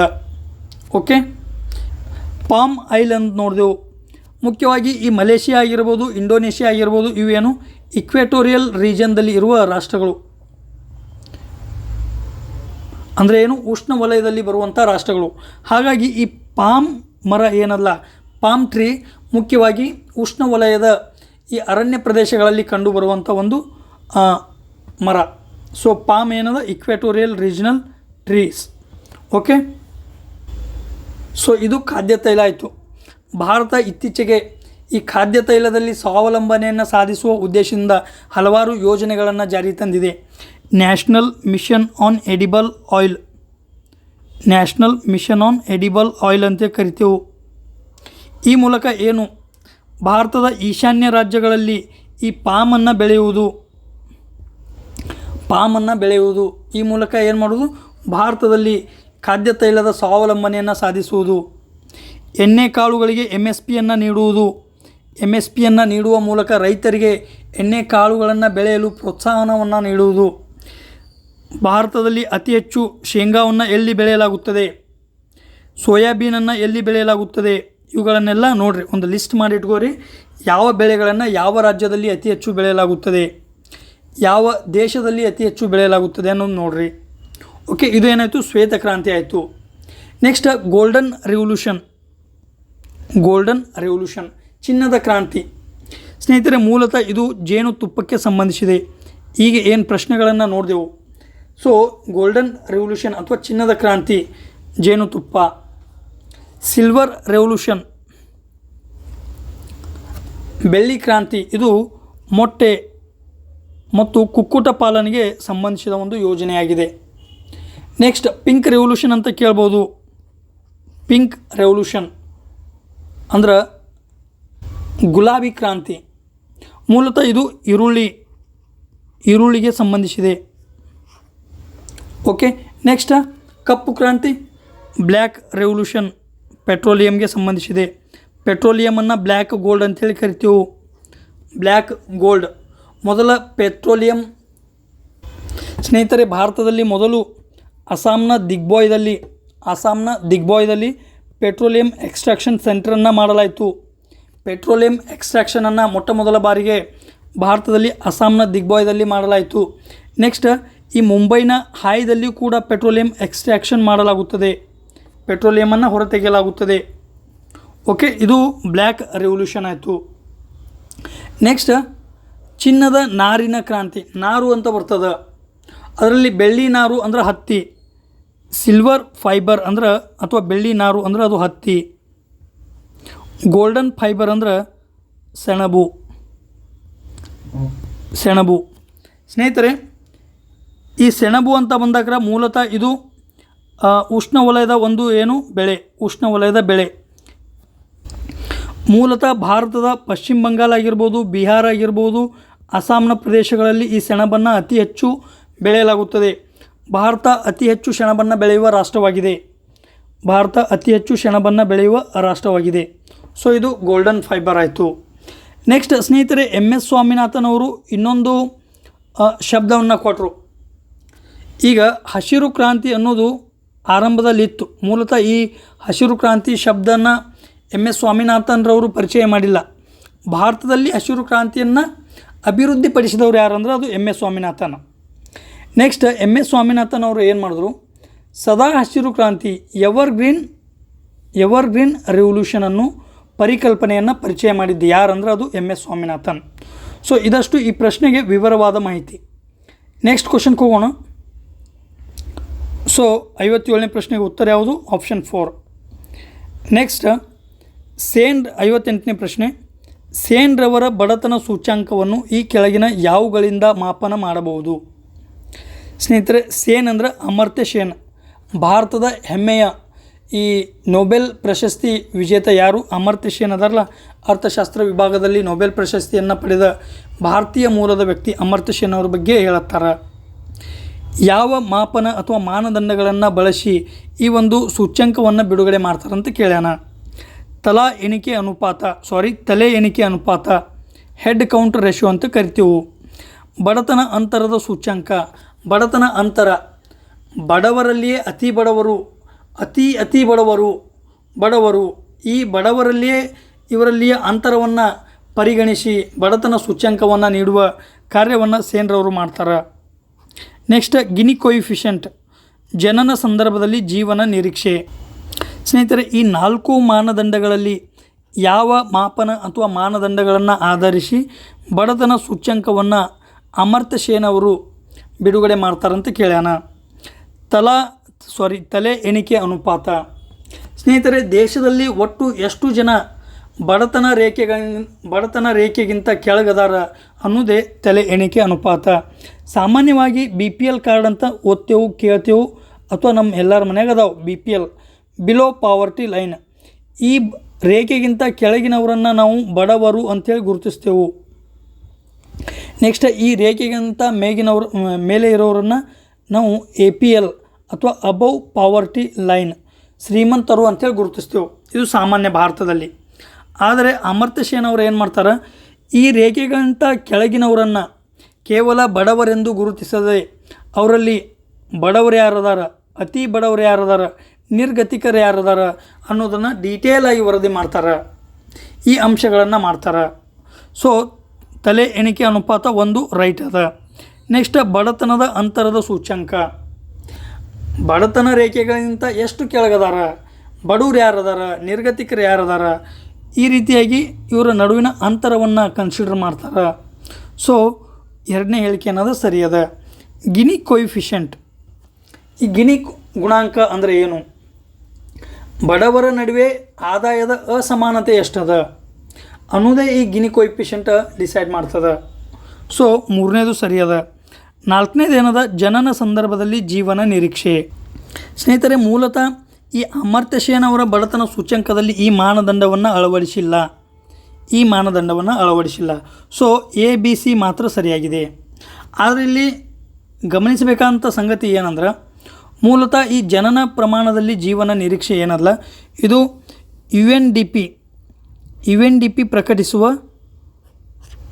ಮಲ್ಟಿ ಡೈಮೆನ್ಷನಲ್ ಪಾವರ್ಟಿ ಇಂಡೆಕ್ಸ್, ಬಹು ಆಯಾಮ ಬಡತನ ಸೂಚ್ಯಂಕ ಏನಲ್ಲ, ಅದನ್ನು ಈ ರೀತಿಯಾಗಿ ಕೇಳ್ಬೋದು. ಬಹು ಆಯಾಮ ಬಡತನ ಸೂಚ್ಯಂಕವನ್ನು ಯಾರು ಪ್ರಕಟಣೆ ಮಾಡ್ತಾರೆ? UNDP ಪ್ರಕಟ ಮಾಡ್ತದೆ. ಭಾರತದಲ್ಲಿ ನೀತಿ ಆಯೋಗ ಪ್ರಕಟಣೆ ಮಾಡ್ತದೆ. ಇದು 10 ಮಾನದಂಡಗಳನ್ನು ಪರಿಗಣಿಸಿ ಈ ಒಂದು ವರದಿಯನ್ನು ಪ್ರಕಟಿಸ್ತದೆ. ನೀತಿ ಆಯೋಗ 12 ಮಾನದಂಡಗಳು. ನೀತಿ ಆಯೋಗದಲ್ಲಿ 2 ಎಕ್ಸ್ಟ್ರಾ ಯಾವುವು? ಬ್ಯಾಂಕ್ ಅಕೌಂಟ್ 1, ಸ್ಯಾನಿಟೇಷನ್ ಅಥವಾ ನೈರ್ಮಲ್ಯ. ಈ 2 ಅಂಶಗಳನ್ನು ಸೇರಿಸಿ ಏನು ಮಾಡ್ತದೆ ನೀತಿ ಆಯೋಗ? ಪ್ರತಿ ವರ್ಷ ಬಹು ಆಯಾಮದ ಬಡತನ ಸೂಚ್ಯಂಕವನ್ನು ವರದಿ ಮಾಡ್ತದೆ. ಈ 10 ಅಂಶಗಳಲ್ಲಿ ಈ ಜನನ ಪ್ರಮಾಣದಲ್ಲಿ, ಜನನ ಸಮಯದಲ್ಲಿ ಜೀವನದ ನಿರೀಕ್ಷೆಯನ್ನು ಒಂದು ಪ್ರಮುಖ ಮಾನದಂಡವಾಗಿ ಗುರುತಿಸ್ತದೆ UNDP. ಜೊತೆಗೆ ಈ ಅಮರ್ತ್ಯ ಸೇನ್ ಅವರು ಅಭಿವೃದ್ಧಿಪಡಿಸಿದ ಮಾನವ ಅಭಿವೃದ್ಧಿ ಸೂಚ್ಯಂಕ HDI, ಮಾನವ ಅಭಿವೃದ್ಧಿ ಸೂಚ್ಯಂಕ, ಈ HDIಯನ್ನು ಪ್ರಕಟಿಸುವಾಗ ಏನು ಮಾಡ್ತದೆ? ಈ ಜನನ ಪ್ರಮಾಣದಲ್ಲಿಯೇ ಜೀವನ ನಿರೀಕ್ಷೆಯನ್ನು ಪ್ರಮುಖ ಮಾನದಂಡವಾಗಿ ಪರಿಗಣನೆ ಮಾಡಲಾಗ್ತದೆ. ಈ ಅಮರ್ತ್ಯ ಸೇನ್ ಅವರು HDIಯನ್ನು ಅಭಿವೃದ್ಧಿಪಡಿಸಿದ್ರು. ಆದರೆ ಪ್ರತಿ ವರ್ಷ ಈ ಮಾನವ ಅಭಿವೃದ್ಧಿ ಸೂಚ್ಯಂಕವನ್ನು ಪ್ರಕಟಣೆ ಮಾಡುವ ಸಂಸ್ಥೆ ಯಾವುದಂದ್ರೆ UNSDSN, United Nations sustainable development network ಅಂತ ಈ ಸಂಸ್ಥೆ ಏನು ಮಾಡ್ತದೆ? ಪ್ರತಿ ವರ್ಷ ಮಾನವ ಅಭಿವೃದ್ಧಿ ಸೂಚ್ಯಂಕವನ್ನು ಪ್ರಕಟಣೆ ಮಾಡ್ತದೆ. ಸೊ ಅದಕ್ಕೆ ಆನ್ಸರ್ ಯಾವುದಾಯ್ತು? ABC ಮಾತ್ರ ಏನದಾವು? ಆಪ್ಷನ್ ಅದಾವೆ. ಜನನ ಸಂದರ್ಭದಲ್ಲಿ ಜೀವನ ನಿರೀಕ್ಷೆ, HDI ಮತ್ತು ಇನ್ನೊಂದು ಯಾವುದು ಮಲ್ಟಿ ಡೈಮೆನ್ಷನಲ್ ಪಾವರ್ಟಿ ಇಂಡೆಕ್ಸ್ನ ಪ್ರಮುಖ ಮಾನದಂಡ ಅದ. ಸೊ ನೆಕ್ಸ್ಟ್ ಕ್ವಶನ 59ನೇ ಪ್ರಶ್ನೆ. ಸಾಮಾಜಿಕ ಭದ್ರತಾ ಸಂಹಿತೆ 2020 ಈ ಕೆಳಗಿನ ಯಾವ ಕಾರ್ಮಿಕರನ್ನು ಒಳಗೊಳ್ಳುವುದಿಲ್ಲ ಅಂತ ಕೇಳ್ಯಾನ. ಮೊದಲನೇ ಹೇಳಿಕೆಯಾದ ಅಸಂಘಟಿತ ವಲಯದ ಕಾರ್ಮಿಕರು. ಎರಡನೇದು IDA 1947 ಅಡಿಯಲ್ಲಿರುವ ಸಂಘಟಿತ ವಲಯದ ಕಾರ್ಮಿಕರು. ನೆಕ್ಸ್ಟ್ ಮೂರನೇ ಹೇಳಿಕೆ IDA 1947 ಅಡಿಯಲ್ಲಿ ಇರದ ಸಂಘಟಿತ ವಲಯದ ಕಾರ್ಮಿಕರು ಅಂತೇಳಿ 3 ಸ್ಟೇಟ್ಮೆಂಟ್ಗಳನ್ನು ಕೊಟ್ಟಾನ. ಕೆಳಗಿನವುಗಳನ್ನು ಅವುಗಳ ಸಂಕೇತಗಳನ್ನು ಆಧರಿಸಿ ಯಾವ ಸರಿ ಅದಾವ ಅಂತ ಕೇಳ್ಯಾನ. ಯಾವ ಒಳಗೊಳ್ಳುವುದಿಲ್ಲ ಅಂತ ಕೇಳ್ಯಾನ. ಇಲ್ಲಿ ಮೂಲತಃ ಸ್ನೇಹಿತರೆ ಕೇಂದ್ರ ಸರ್ಕಾರ ಹಳೆಯ 44 ಕಾರ್ಮಿಕ ಕಾಯ್ದೆಗಳನ್ನು ಮೂಲತಃ 44 ಕಾರ್ಮಿಕ ಕಾಯ್ದೆಗಳನ್ನು ರದ್ದುಪಡಿಸಿ 4 ಕಾರ್ಮಿಕ ಸಂಹಿತೆಗಳನ್ನು ಜಾರಿಗೆ ತಂದದ. ಈ 44 ರದ್ದುಪಡಿಸಿ 4 ಸಮಗ್ರ ಕಾರ್ಮಿಕ ಸಂಹಿತೆಗಳನ್ನು ಜಾರಿಗೆ ತಂದದ. ಅದರಲ್ಲಿ 9 ಹಳೆಯ ಕಾಯ್ದೆಗಳನ್ನು ಸೇರಿಸಿ ಮಾಡಿದ್ದೇ ಈ ಸಾಮಾಜಿಕ ಭದ್ರತಾ ಸಂಹಿತೆ. ಮೂಲತಃ 9 ಹಳೆಯ ಕಾಯ್ದೆಗಳನ್ನು ಸೇರಿಸಿ ಈ ಸಾಮಾಜಿಕ ಭದ್ರತಾ ಸಂಹಿತೆಯನ್ನು ಪ್ರಾರಂಭ ಮಾಡಲಾಗಿದೆ. ಇದು ಏನದ ಅಸಂಘಟಿತ ವಲಯದ ಕಾರ್ಮಿಕರನ್ನು ಒಳಗೊಂಡಿದೆ. ಹಾಗಾದರೆ ಎ ಅನ್ನೋದ ಬರಲ್ಲ. ಸೊ ಇದು ಹೋಯ್ತು. ನೆಕ್ಸ್ಟ್ ಎರಡನೇ ಸ್ಟೇಟ್ಮೆಂಟ್ ಏನದ IDA 1947 ಅಂದರೆ ಏನು? ಇಂಡಸ್ಟ್ರಿಯಲ್ ಡಿಸ್ಪ್ಯೂಟ್ ಆ್ಯಕ್ಟ್ 1947ದ ಈ ಸಂಘಟಿತ ವಲಯದ ಕಾರ್ಮಿಕರು ಏನದಾರ ಇವ್ರು ಬರ್ತಾರೆ. ಸೊ ಇವ್ರು ಬರ್ತಾರಂದ್ರೆ ಇದೂ ತಪ್ಪಾಯಿತು. ಸೊ ಬಿನೂ ಹೋಯ್ತು. ಸೊ ಕೇವಲ ಏನಾಯಿತು, ಆಪ್ಷನ್ ಸಿ ಮಾತ್ರ ಏನದಲ್ಲ ಇದರ ಆನ್ಸರ್ ಆಗ್ತದೆ. IDA 1947 ಅಡಿಯಲ್ಲಿರದ ಸಂಘಟಿತ ವಲಯದ ಕಾರ್ಮಿಕರನ್ನು ಈ ಸಾಮಾಜಿಕ ಭದ್ರತಾ ಸಂಹಿತೆ 2020 ಏನದಲ್ಲ ಒಳಗೊಂಡಿಲ್ಲ. ಸೊ ಹಾಗಾಗಿ ಸಿ ಏನದಲ್ಲ ಇದಕ್ಕೆ ರೈಟ್ ಆನ್ಸರ್ ಆಗ್ತದೆ. ಸಿ ಸ್ಟೇಟ್ಮೆಂಟ ಈ CSS 2020 ಒಳಗೊಂಡಿಲ್ಲ. ಆದ್ದರಿಂದ ಆಪ್ಷನ್ 4 ಏನಾಗ್ತದೆ ಸಿ ಮಾತ್ರ ಅನ್ನೋದು ರೈಟ್ ಆನ್ಸರ್ ಆಗ್ತದೆ. ನೆಕ್ಸ್ಟ್ 60ನೇ ಪ್ರಶ್ನೆ. ಈ ಕೆಳಗಿನ ಹೇಳಿಕೆಗಳನ್ನು ಪರಿಗಣಿಸಿ ಸರಿಯಾದ ಉತ್ತರವನ್ನು ಗುರುತಿಸಿ. ಭಾರತೀಯ ಆಹಾರ ನಿಗಮ ಸಾರ್ವಜನಿಕ ವಿತರಣಾ ವ್ಯವಸ್ಥೆ PDS ಈ ಕೆಳಕಂಡ ಉದ್ದೇಶಗಳನ್ನು ಈಡೇರಿಸುತ್ತದೆ. ಸ್ನೇಹಿತರೆ, ಸತತ ಈ ಒಂದು ಪ್ರಶ್ನೆ ಪತ್ರಿಕೆಯಲ್ಲಿ ಇದು 2ನೇ ಯೋಜನೆ. ಅದರ ಉದ್ದೇಶಗಳನ್ನು ಕೇಳುವ ಮೂಲಕ ಪ್ರಶ್ನೆಗಳನ್ನು ರೈಸ್ ಆಗ್ಯದ. ಈ PDSನ ಉದ್ದೇಶ ಕೇಳ್ಯಾನ. ಮೊದಲನೇದು ಬೆಲೆ ನಿಯಂತ್ರಣ ಮತ್ತು ನಿಯಮಾವಳಿ. ನೆಕ್ಸ್ಟ್ ಆಯ್ದ ಆಹಾರ ಬೆಳೆಗಳಿಗೆ ಕನಿಷ್ಠ ಬೆಂಬಲ ಬೆಲೆಯನ್ನು ನಿಗದಿಪಡಿಸುವುದು. ಜನರ ಕನಿಷ್ಠ ಪೌಷ್ಟಿಕಾಂಶ ಮಟ್ಟ ಮತ್ತು ಅನುಭೋಗದ ಅಗತ್ಯಗಳನ್ನು ಪೂರೈಸುವುದು. ಕಾಪು ದಾಸ್ತಾನು ಅಂಥೇಳಿ 4 ಹೇಳಿಕೆಗಳನ್ನು ಕೊಟ್ಟಾನ. ಈ ಹೇಳಿಕೆಗಳ ಆಧಾರದ ಮೇಲೆ ಎಷ್ಟು ಹೇಳಿಕೆಗಳು ಸರಿಯಾದವು ಅನ್ನೋದು ಗುರುತಿಸುವುದಾದ. ಸ್ನೇಹಿತರೆ, ಮೂಲತಃ ನಾವು ಈ ಪ್ರಶ್ನೆಗೆ ಬಿಡಿಸೋ ಮೊದಲು ಈ ಪ್ರಶ್ನೆಯನ್ನು ಆನ್ಸರ್ ನೋಡೋಕ್ಕಿಂತ ಮೊದಲು PDS ಪಬ್ಲಿಕ್ ಡಿಸ್ಟ್ರಿಬ್ಯೂಷನ್ ಸಿಸ್ಟಮ್ ಭಾರತದಲ್ಲಿ ಈ ಬಡತನ ರೇಖೆಗಳಿಗಿಂತ ಕೆಳಗಿರುವ ಮತ್ತು ನಿರ್ಗತಿಕರಿಗೆ ಅಥವಾ ಅಂತ್ಯೋದಯ ಜನರಿಗೆ ಏನು ಮಾಡ್ತದೆ, ಉಚಿತ ಅಥವಾ ಕಡಿಮೆ ಬೆಲೆಯಲ್ಲಿ ಏನು ಮಾಡ್ತದೆ ಆಹಾರ ಧಾನ್ಯಗಳನ್ನು ಒದಗಿಸುವ ಕಾರ್ಯವನ್ನು PDS ವ್ಯವಸ್ಥೆಯ ಮೂಲಕ ಮಾಡಲಾಗುತ್ತದೆ. ಮೂಲತಃ ರಾಜ್ಯ ಸರ್ಕಾರ ಏನು ಮಾಡ್ತದೆ, ಯಾರು ನಿರ್ಗತಿಕರು, ಯಾರು ಬಡವರು, ಯಾರಿಗೆ ಈ PDS ಯೋಜನೆ ಅಡಿ ಉಚಿತ ಧಾನ್ಯಗಳು ಸಲ್ಲಬಹುದು ಅಥವಾ ಉಚಿತ ಧಾನ್ಯಗಳನ್ನು ನೀಡಬಹುದು ಅನ್ನೋದನ್ನು ಗುರುತಿಸುವ ಕಾರ್ಯವನ್ನು ಯಾವುದು ಮಾಡ್ತದೆ, ರಾಜ್ಯ ಸರ್ಕಾರ ಮಾಡ್ತದೆ. ಕೇಂದ್ರ ಸರ್ಕಾರ ಏನು ಮಾಡ್ತದೆ, ಅಂಥ ಜನರಿಗೆ ಅಕ್ಕಿ ಆಗಿರ್ಬೋದು, ಗೋಧಿ ಆಗಿರ್ಬೋದು, ಎಣ್ಣೆ ಆಗಿರ್ಬೋದು, ಸಕ್ಕರೆ ಆಗಿರ್ಬೋದು ಇತ್ಯಾದಿ ಸಾಮಗ್ರಿಗಳನ್ನು ಒದಗಿಸುವ ಕಾರ್ಯವನ್ನು ಕೇಂದ್ರ ಸರ್ಕಾರ ಮಾಡ್ತದೆ. ಓಕೆ, ಇದು PDS ವ್ಯವಸ್ಥೆ. ಮೂಲತಃ ಇದರ ಉದ್ದೇಶ ಏನಂತ ಕೇಳ್ಯಾನ. ಮೊದಲನೇದು ಬೆಲೆ ನಿಯಂತ್ರಣ. ಯಾವ ರೀತಿಯಾಗಿ ಈ PDS ವ್ಯವಸ್ಥೆಯು ಬೆಲೆ ನಿಯಂತ್ರಣದಲ್ಲಿ ಸಹಕಾರಿ ಆಗ್ತದೆ ಅಂದ್ರೆ, ಒಂದು ವೇಳೆ ಮಾರುಕಟ್ಟೆಯಲ್ಲಿ ಅಕ್ಕಿಯ ಬೆಲೆಯಲ್ಲಿ ಏರಿಕೆ ಆಗ್ಯದ, ಸರ್ಕಾರ ಏನು ಮಾಡ್ತದೆ, ತನ್ನ ಈ FCI ಫುಡ್ ಕಾರ್ಪೊರೇಷನ್ ಆಫ್ ಇಂಡಿಯಾದಿಂದ ನಿರ್ವಹಿಸಲ್ಪಡುವ ದಾಸ್ತಾನುಗಳಿಂದ ಏನು ಮಾಡ್ತದೆ, ಅಕ್ಕಿಯನ್ನು ರಿಲೀಸ್ ಮಾಡ್ತದೆ. ಈ ರೀತಿಯಾಗಿ ಮಾರುಕಟ್ಟೆಯಲ್ಲಿ ಅಕ್ಕಿಯ ಸಪ್ಲೈ ಹೆಚ್ಚಾಗ್ತದೆ. ಸೊ ಡಿಮ್ಯಾಂಡ್ ಏನಿರ್ತದೆ, ಕಾನ್ಸ್ಟೆಂಟ್ ಇರ್ತದೆ. ಸಪ್ಲೈ ಹೆಚ್ಚಾಗನ ಆಟೋಮೆಟಿಕಲಿ ಏನಾಗ್ತದೆ, ವಸ್ತುಗಳ ಬೆಲೆಯಲ್ಲಿ ಇಳಿಕೆ ಕಂಡುಬರ್ತದೆ. ಸೊ ಹಾಗಾಗಿ ಬೆಲೆ ನಿಯಂತ್ರಣದ ದೃಷ್ಟಿಯಿಂದ ಈ PDS ವ್ಯವಸ್ಥೆ ಏನದ ಅನುಕೂಲಕಾರಿಯಾಗ್ತದೆ. ಸೊ ಮೊದಲನೇ ಹೇಳಿಕೆ ಏನದ ಬೆಲೆ ನಿಯಂತ್ರಣ ಸರಿಯಾದ. ನೆಕ್ಸ್ಟ್ ಪೌಷ್ಟಿಕಾಂಶದ ಪೂರೈಕೆ. ಸ್ನೇಹಿತರೆ, ಭಾರತದಲ್ಲಿ ಇಂದಿಗೂ ಸಹಿತ ಹಲವಾರು ಜನರು ಒಂದು ಹೊತ್ತಿನ ಊಟಕ್ಕಾಗಿ ನೇರವಾಗಿ ಸರ್ಕಾರವನ್ನೇ ಅವಲಂಬಿಸಿದ್ದಾರೆ. ಅವರಿಗೆ ಉಚಿತ ದರದಲ್ಲಿ ಉಚಿತವಾಗಿ ಅಕ್ಕಿ, ಗೋಧಿ ಇತ್ಯಾದಿ ಧಾನ್ಯಗಳನ್ನು ನೀಡುವ ಮೂಲಕ ಮತ್ತು ಸಾರವರ್ಧಕ ಧಾನ್ಯಗಳನ್ನು ನೀಡುವ ಮೂಲಕ ಅವರ ಪೌಷ್ಟಿಕಾಂಶವನ್ನು ಹೆಚ್ಚಳ ಮಾಡಬಹುದು. ICDS ಯೋಜನೆಯನ್ನು ನೋಡಿದೆವು. ಇಂಟಿಗ್ರೇಟೆಡ್ ಚೈಲ್ಡ್ ಡೆವಲಪ್ಮೆಂಟ್ ಸ್ಕೀಮ್ ಪೋಷಣ 2.0 ಅನ್ನು ನೋಡಿದೆವು. ಪೋಷಣ್ 2.0 ಈ ಮೂಲಕ ಗರ್ಭಿಣಿಯರಿಗೆ ಆಗಿರ್ಬೋದು, ಹದಿಹರೆಯದ ಹುಡುಗಿಯರಿಗೆ ಆಗಿರ್ಬೋದು, ಮಕ್ಕಳಿಗೆ ಆಗಿರ್ಬೋದು, ಅಥವಾ ಹೆರಿಗೆಯಾದ ಮಹಿಳೆಯರಿಗೆ ಆಗಿರ್ಬೋದು, ಏನು ಪೌಷ್ಟಿಕಾಂಶಯುಕ್ತ ಆಹಾರವನ್ನು ನೀಡುವ ಕಾರ್ಯವನ್ನು ಈ PDS ಮೂಲಕ ಮಾಡಲಾಗುತ್ತದೆ. ಒಂದಕ್ಕೊಂದು ಇಂಟರ್ಲಿಂಕ್ಡ್ ಅದಾವ ಯೋಜನೆಗಳಿವು. ಆದ್ದರಿಂದ ಪೌಷ್ಟಿಕಾಂಶದ ಪೂರೈಕೆ ಏನಲ್ಲ, ಇದು ಕೂಡ ಸರಿಯಾದ. ನೆಕ್ಸ್ಟ್ ಕಾಪು ದಾಸ್ತಾನು. ಸ್ನೇಹಿತರೆ, ಭಾರತದಂಥ 140 ಕೋಟಿ ಜನಸಂಖ್ಯೆಯುಳ್ಳ ರಾಷ್ಟ್ರದಲ್ಲಿ ಯಾವುದೇ ಸಂದರ್ಭದಲ್ಲಿ ಏನದ ವಿಪರೀತ ಈ ಹವಾಮಾನ ವೈಪರೀತ್ಯಗಳಿಂದಾಗಿ ಬರಗಾಲ ಉಂಟಾಗ್ಬೋದು, ಪ್ರವಾಹ ಬರ್ಬೋದು, ಸುನಾಮಿ ಬರ್ಬೋದು, ಅಥವಾ ಯುದ್ಧದ ಸನ್ನಿವೇಶ ನಿರ್ಮಾಣವಾಗಬಹುದು. ಕಾರಣ ಇಷ್ಟೇ, ಭಾರತ ತನ್ನ ಸುತ್ತಲಿನ ಎಲ್ಲ ರಾಷ್ಟ್ರಗಳೊಂದಿಗೂ ಏನದ ಗಡಿ ವಿವಾದವನ್ನು ಹೊಂದಿದೆ. ಪಾಕಿಸ್ತಾನದೊಂದಿಗೆ ಆಗಿರ್ಬೋದು, ಚೈನಾದೊಂದಿಗೆ ಆಗಿರ್ಬೋದು, ಬಾಂಗ್ಲಾದೇಶದೊಂದಿಗೆ ಆಗಿರ್ಬೋದು. ಮೊದಲ ಟೂ ಫ್ರಂಟ್ ವಾರ್ ಅಂತೇಳಿ ಕರಿತಿದ್ದೆವು. ಏಕಕಾಲದಲ್ಲಿ ಪಾಕಿಸ್ತಾನ ಮತ್ತು ಚೈನಾ ನಮ್ಮ ಮೇಲೆ ಆಕ್ರಮಣ ಮಾಡ್ಬೋದು ಅಂಥೇಳಿ ನಾವು ಸ್ಟ್ರಾಟಜಿಯನ್ನು ರೂಪಿಸ್ತಿದ್ದೆವು. ಈಗ ಮತ್ತೊಂದು ಫ್ರಂಟ್ ಓಪನ್ ಆಗಿದೆ, ತ್ರೀ ಫ್ರಂಟ್ ವಾರ್. ಬಾಂಗ್ಲಾವು ನಮ್ಮೊಂದಿಗೆ ಇತ್ತೀಚೆಗೆ ಗಡಿ ವಿವಾದಗಳಲ್ಲಿ ಆಗಿರ್ಬೋದು, ಈ ಚಿಕನ್ ನೆಕ್ ಕಾರಿಡಾರ್ ಅಂತೇಳಿ ಏನು ಕರಿತೀವಿ, ಸಿಲಿಗುರಿ ಕಾರಿಡಾರ್, ಈ ಪ್ರದೇಶದ ಕುರಿತು ಏನು ಮಾಡ್ತದ, ಖ್ಯಾತಿಯನ್ನು ಎತ್ತದ, ಇದು ಆಗಿರ್ಬೋದು. ನೆಕ್ಸ್ಟ್ ಆಂತರಿಕ ದಂಗೆಗಳಾಗಿರ್ಬೋದು, 3.5 ಆಯಿತು. ಮ್ಯಾನ್ಮಾರಲ್ಲೂ ಕೂಡ ಮಿಲಿಟರಿ ಆಡಳಿತ ಅದ, ಯಾವಾಗ ಬೇಕಾದ್ರೆ ದಂಗೆ ಆಗಬಹುದು. ಅಲ್ಲಿಂದ ವಲಸೆ ಬಂದು ಭಾರತದಲ್ಲಿ ಈ ಡೆಮೋಗ್ರಫಿಕ್ ಚೇಂಜ್ ಉಂಟಾಗಬಹುದು. ಆದ್ದರಿಂದ ಈ ಎಲ್ಲ ಕಾರಣಕ್ಕಾಗಿ ಏನಾಗ್ತದೆ, ಭಾರತದಲ್ಲಿ ಆಹಾರ ಧಾನ್ಯವನ್ನು ಸೇಫಾಗಿ ಸಂಗ್ರಹಿಸಿಡುವುದು ಅವಶ್ಯಕ ಆಗ್ತದೆ. ಇದನ್ನು ನಾವು ಬಫರ್ ಸ್ಟಾಕ್ ಅಂತೇಳಿ ಕರಿತೇವೆ. ಬಫರ್ ಸ್ಟಾಕ್ ಈ ಕಡಿಮೆ ಉಷ್ಣತಾಮಾನವಿರುವ ಪ್ರದೇಶದಲ್ಲಿ ಏನು ಆಹಾರ ಧಾನ್ಯಗಳನ್ನು ಸಂಗ್ರಹಿಸಿಡಲಾಗುತ್ತದೆ. ಓಕೆ, ಇದರ ಪ್ರಮುಖ ಜವಾಬ್ದಾರಿ ಯಾರಿಗದಂದ್ರೆ food corporation of India.